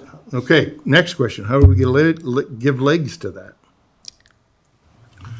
Through you, Mr. Chairman, to the applicant. No, hold a sec.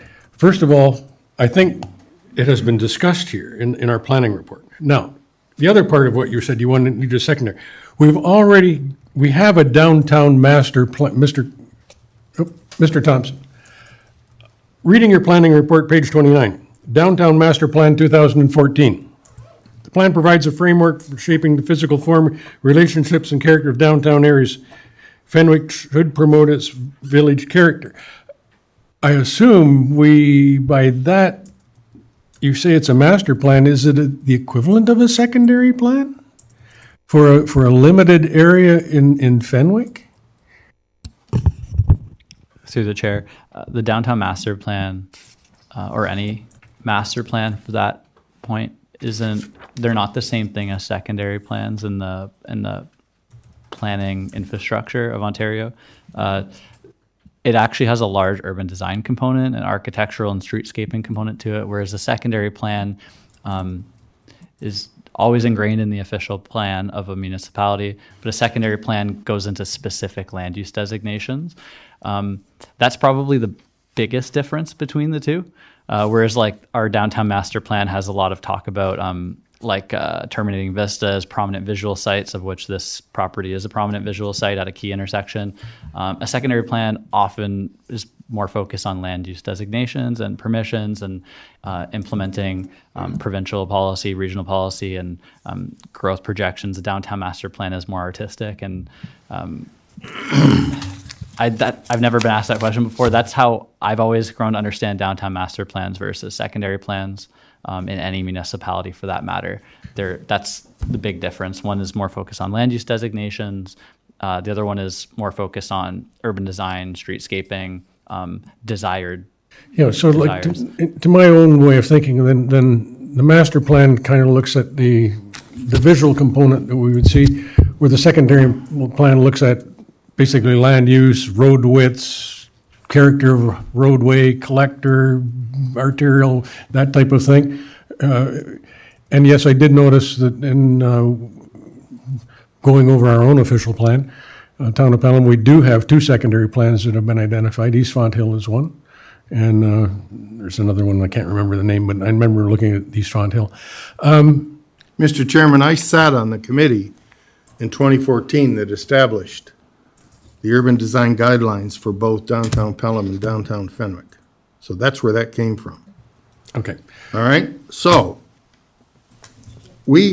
I think right now, Bill, we're still working on the variances. We're not going. Yeah, but we're not going to secondary planning at the moment. Mr. Chairman, I can't, it was a suggestion.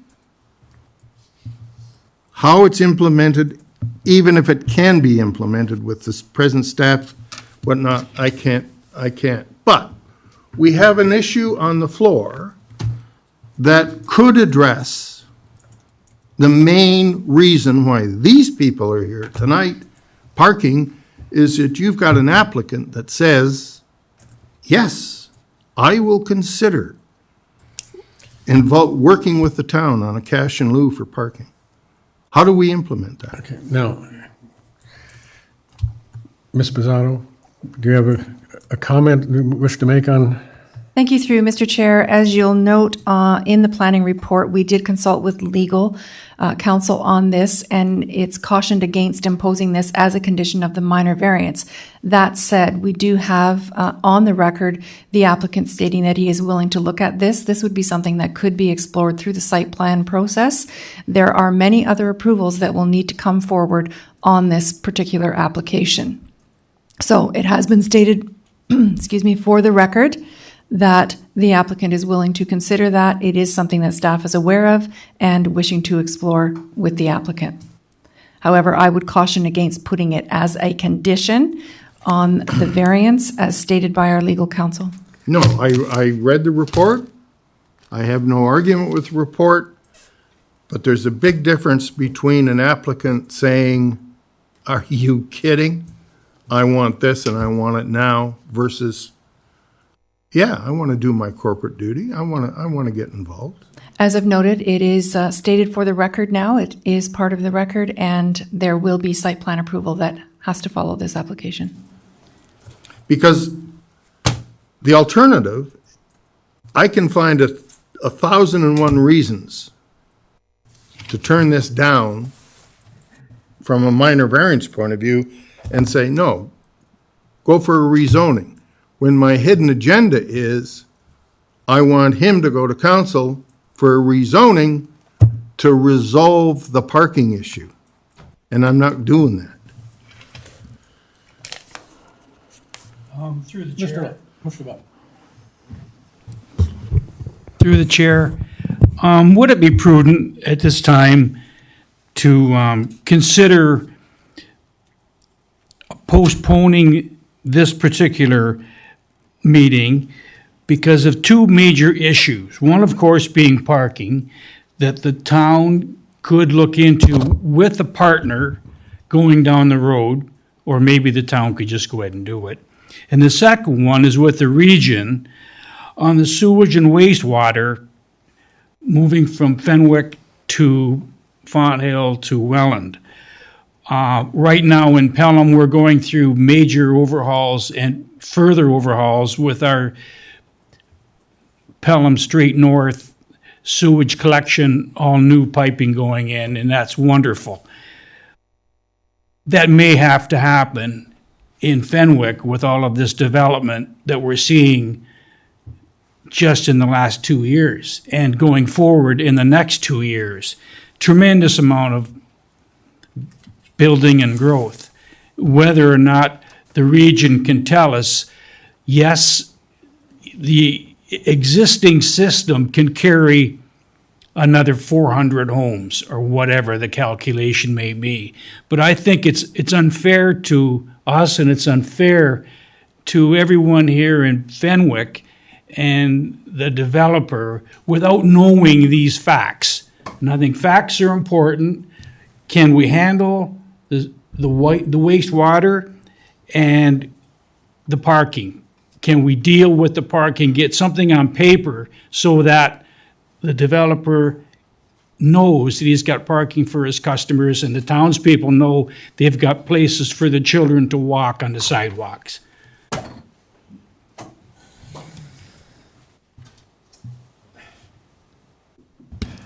I need help. Mr. Chair, Mr. Chair. Yes.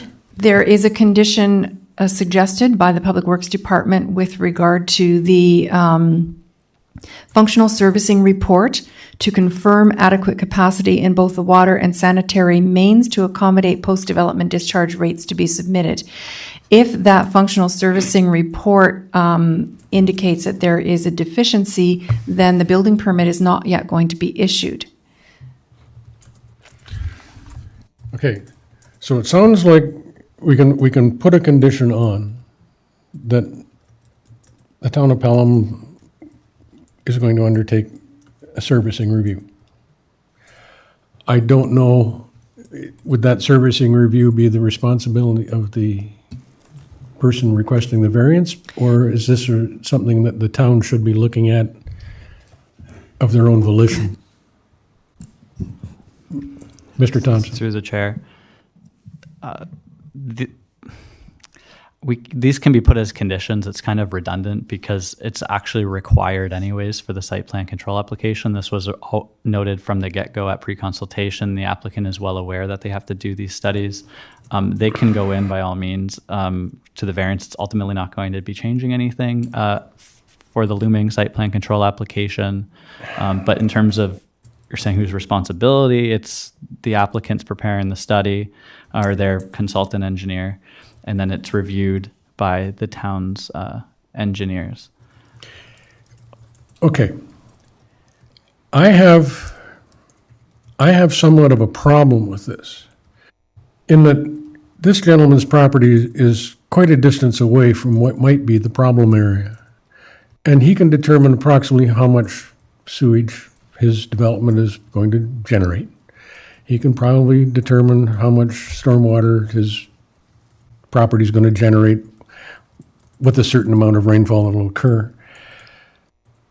I personally feel that making this applicant study the entire sewer system that services Fenwick to justify his 8 units is a little overboard, because it could result in quite an expenditure in terms of engineering expertise and time and effort. I don't know if this is something that can be shared with the town, because really it's really good information for the town. Like, it really is. It's good to know where you are at any given point in time, at least one point in time. So I'm wondering if that is something that is actually, the condition should be that the town undertake rather than the This is kind of what I see too. I think you're stretching the fairness of this. Mr. Chair, a condition on a minor variance for a specific application Only deals with the application. Deals with the application. It doesn't deal with the downstream of impact. But it would be to the satisfaction of the director, the functional servicing, to accommodate this development. Okay.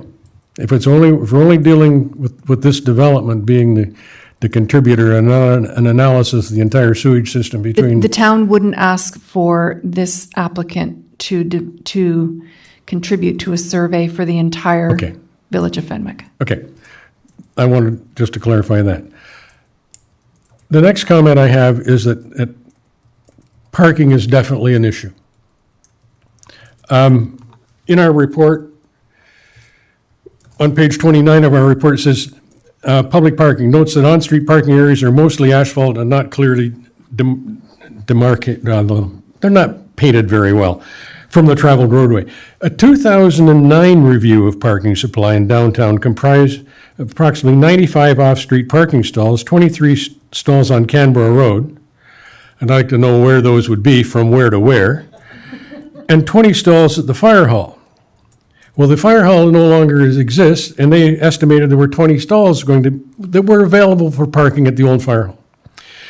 An additional 25 on-street stalls could be accommodated along Welland Road. And my question, once again, is where? Because I'm looking at Welland Road from my point of view, it's a relatively narrow roadway. If I park my car totally on the roadway so there is no tires on the grass, there is no shoulder, another car parks on the east side, right opposite me, how much room is left in the middle? I'm having difficulty with 25 stalls accommodated on Welland Road. My question there is where to where. So I really think the 2009 study, that was undertaken prior to the reconstruction of Canberra Road. And we noticed that all of a sudden we've got nice paving stones in front of the Royal Bank, and I remember trying to park there years ago, long before Canberra Road was rebuilt to the way it is now. I'm having difficulty. The report also goes on, says, planning staff note the 20 stalls cited for the old Fenwick are now under private ownership. So those are no longer available for your parking.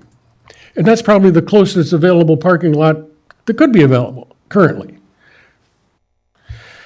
Okay, the new Fenwick has 200 meters east of the predecessor, which puts it about 300 meters away, has 59 stalls on the south side of Welland Road.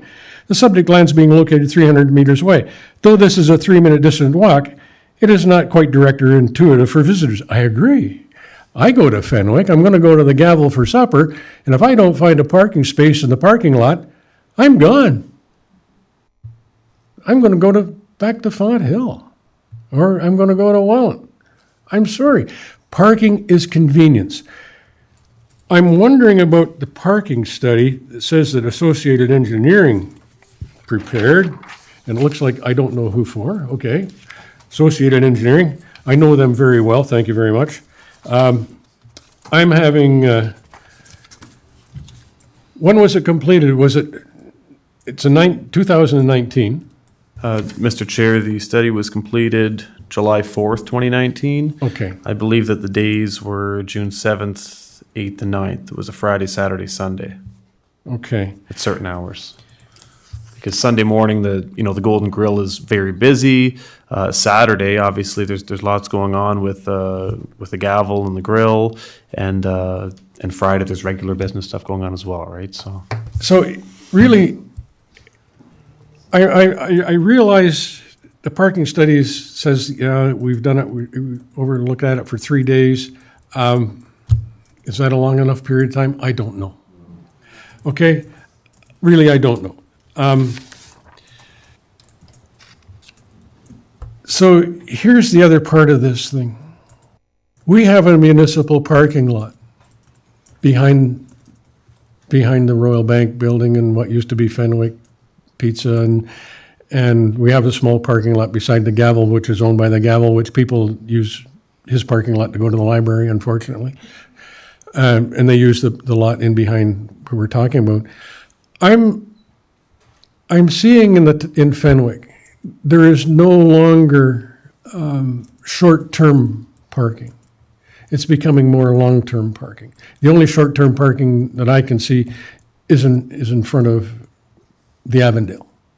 But supposedly the Avondale has a parking lot in the back. I didn't even know that. Okay. But parking is an issue. On-street parking is an issue. I know in Fenwick, because of the road configuration in Canberra Road right now with the narrow pavement, trying to keep speed down, I would not park on that street. I'd be afraid that somebody in a truck is going to take my door off. And I agree with the lady in the back. And I also agree with another lady that said, yeah, I will not park on the street in downtown Fenwick. I have a pickup truck that has huge doors. I'm sorry, and it's wide. So I'm not going to park there. I won't let my wife park her Subaru there either for the same reason. So parking is definitely the issue.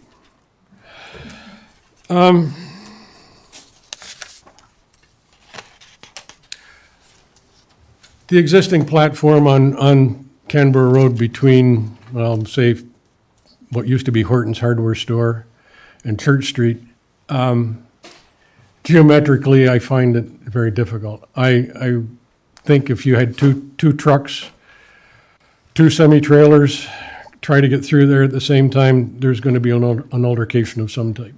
I think, personally, I think that was a very poor design that was allowed to be constructed down there. But that's not for me. It's happened. It's there. Grow up, okay? Of the 4 variances that we have in front of us, I have no difficulty in supporting the 3 of the 4. Actually, there are 5 variances. 4 of the variances I can support full well. Maximum lot coverage, section 20.2C. I can support that going from 57, whereas 40%.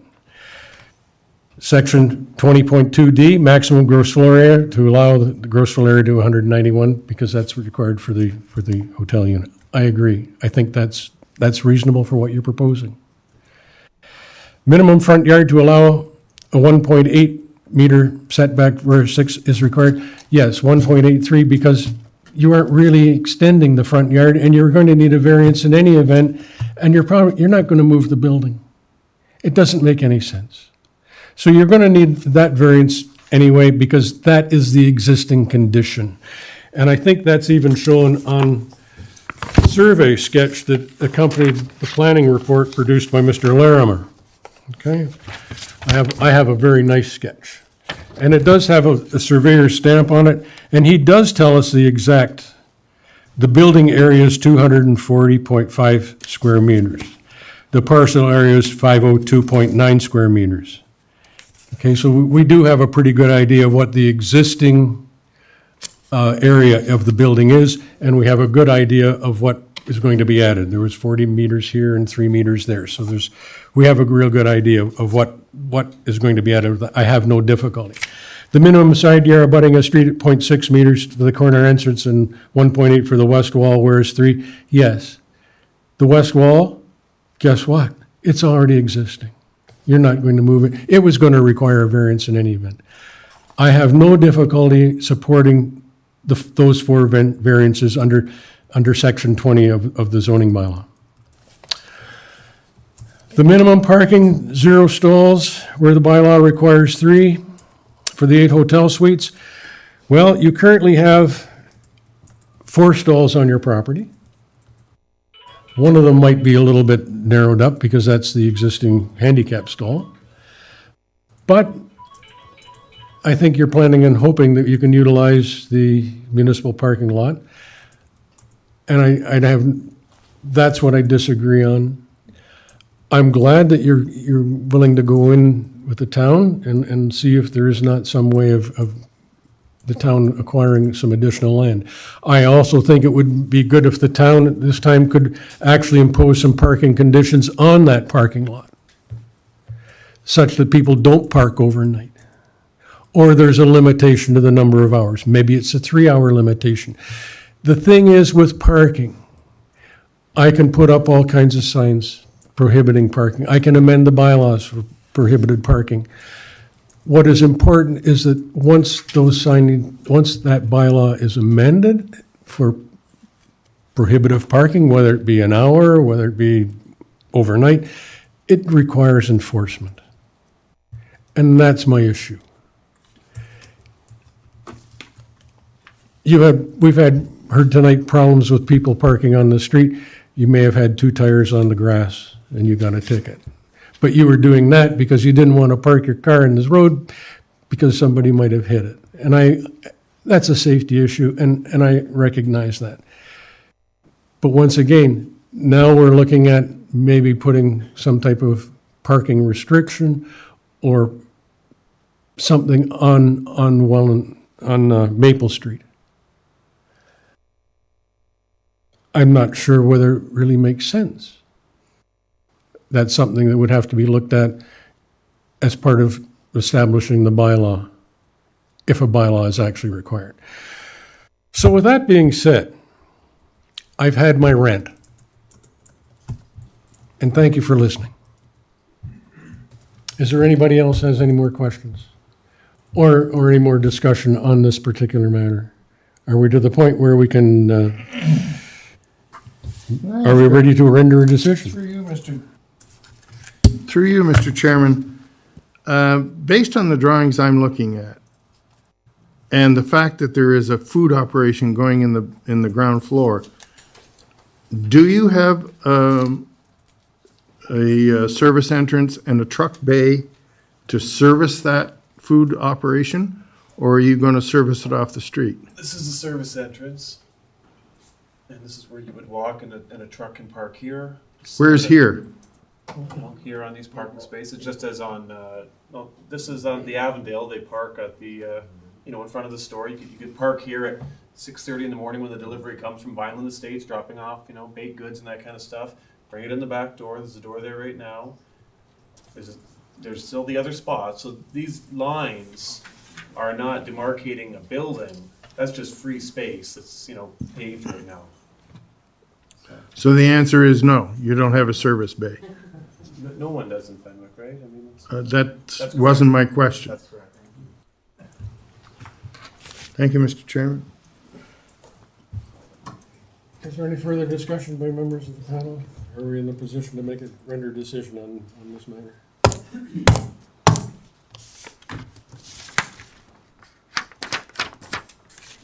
Made a comment. Through you, the chair, I made a comment to defer this request, as I am not sure with respect to the future parking which could become available in Fenwick, and also getting a report from the region with no cost to the developer on the capacity for sewage flow and water flow from Fenwick. With the upcoming buildings and construction in the forecast. Okay, so, Mr. Law, you're suggesting we defer making a decision on this until we can get a further report from our town engineer relative to the capacity, something to deal with the sewer and water component, and maybe he could have some discussions with the region and find out exactly what's going on there. Are we asking also to have somebody have a look at the parking issue and bring us back a further report? Yes. I'm not sure if that will be planning or not to contact the powers to be here at the town. Maybe bylaw enforcement should be brought into this discussion? I'm not sure. But I think we need to address the problem. I think we have touched on the enforcement, and we've also looked at, is there, somebody hasn't shown us where these parking stalls are. And I Mr. guess Chair- that's the question. Through you, Mr. Chairman, I'm partial to Member Law's comments on the basis that if it was deferred, it gives the applicant an opportunity to sit with the staff and perhaps council to participate in council's decision to buy additional land for parking. And perhaps his involvement in that would bring that decision forward because of his involvement both economically and from a planning point of view. So it's a contributory situation. To me, it's a win-win-win. And I think it simplifies the developer's life to a certain extent if he gets involved in that process. As far as the overall servicing of this thing, I am appalled that this town is approving residential applications. There's two of them that were brought up tonight, this being the third, and everybody's saying, we know we can't get it to Welland, but that's okay. No, hold on. We can get the majority of it to Welland. Well, what do we do with the remainder? This isn't China. We don't put it on our fields. I am partial to Mr. Are you making that a motion? You're making a motion to defer? Yes, You are. I will make it a motion, yes. You are. To defer. Yes. You know, Mr. Chairman, I'm going to go along with that. Okay, I have a motion to defer. And I guess we better put in some reasoning, some questions that we want answered. Yes, some detail to that would be appreciated. Okay. Well, the first issue through the chair was parking. With the availability of some property in Fenwick to develop. I think So also, one of the reasons, Mr. Chairman, would be to allow the developer to consult with the town, and I want to leave that as broad as it is long, because it could be engineering, it could be planning, it could be council. Knowing now that council's looking at purchasing land, he could petition council and say, I want a meeting with you guys, because I got a lot at stake here. And I want to get it resolved. So I would say that the reason is to allow staff and the developer to meet and consider the overall parking issue. And I think that's going to generate a conversation that covers more than this piece of property. I would hope it would. For the downtown, for downtown Fenwick. And I would also, and also for the committee to receive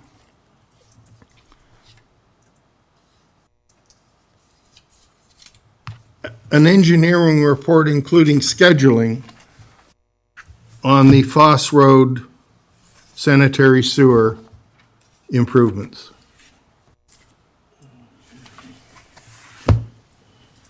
So it's two major things. I agree with Mr. Laws is bang on. Through you, Mr. Chair, I just want to make sure I have this down. You have a motion to defer to allow staff and the applicant to meet and consider the overall parking issues, which would specifically be more than just this property for downtown Fenwick, and for the committee to receive an engineering report including scheduling on Foss Road sanitary sewer improvements. Is that correct? Yeah, and I would say a regional and or town. Well, let's leave that in a general sense, and we would Yeah, hope. I just don't want him to have to. No, what I'm hoping is that our own engineering department in the town will definitely be in contact with the region and to get the region schedule. Yeah, I just don't want the town engineer to come back on On Mr. him, Young. no, I don't want him. This goes beyond. So I'm looking for a regional and town report on the scheduling and capacity of the Foss Road. I don't want him to have to go through any more costs. Yep. Agreed. Okay, so that's the motion on the floor currently. So just add regional and town engineering on that latter condition. On the latter? On the servicing. On the latter condition, I do have that you're looking for a regional/town. Correct. All in favor? Reluctantly. We had the seconder. Yeah. Mr. Law made the motion, Mr. Sheldon seconded the motion. The motion was carried. I hope that I know this is probably going to be somewhat of a delay for you, but I think that these two questions need to be answered a little bit. And you did offer to, at least, I would hope you'd come and speak to the town relatively quickly and talk about the possible putting together some type of a parking fund. And with that, thank you very much for attending. And we have more work to do here as part of the committee. Move to adjourn? Nope. Nope.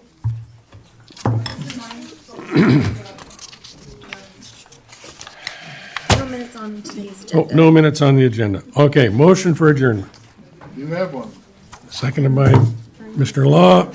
All in favor? Carried.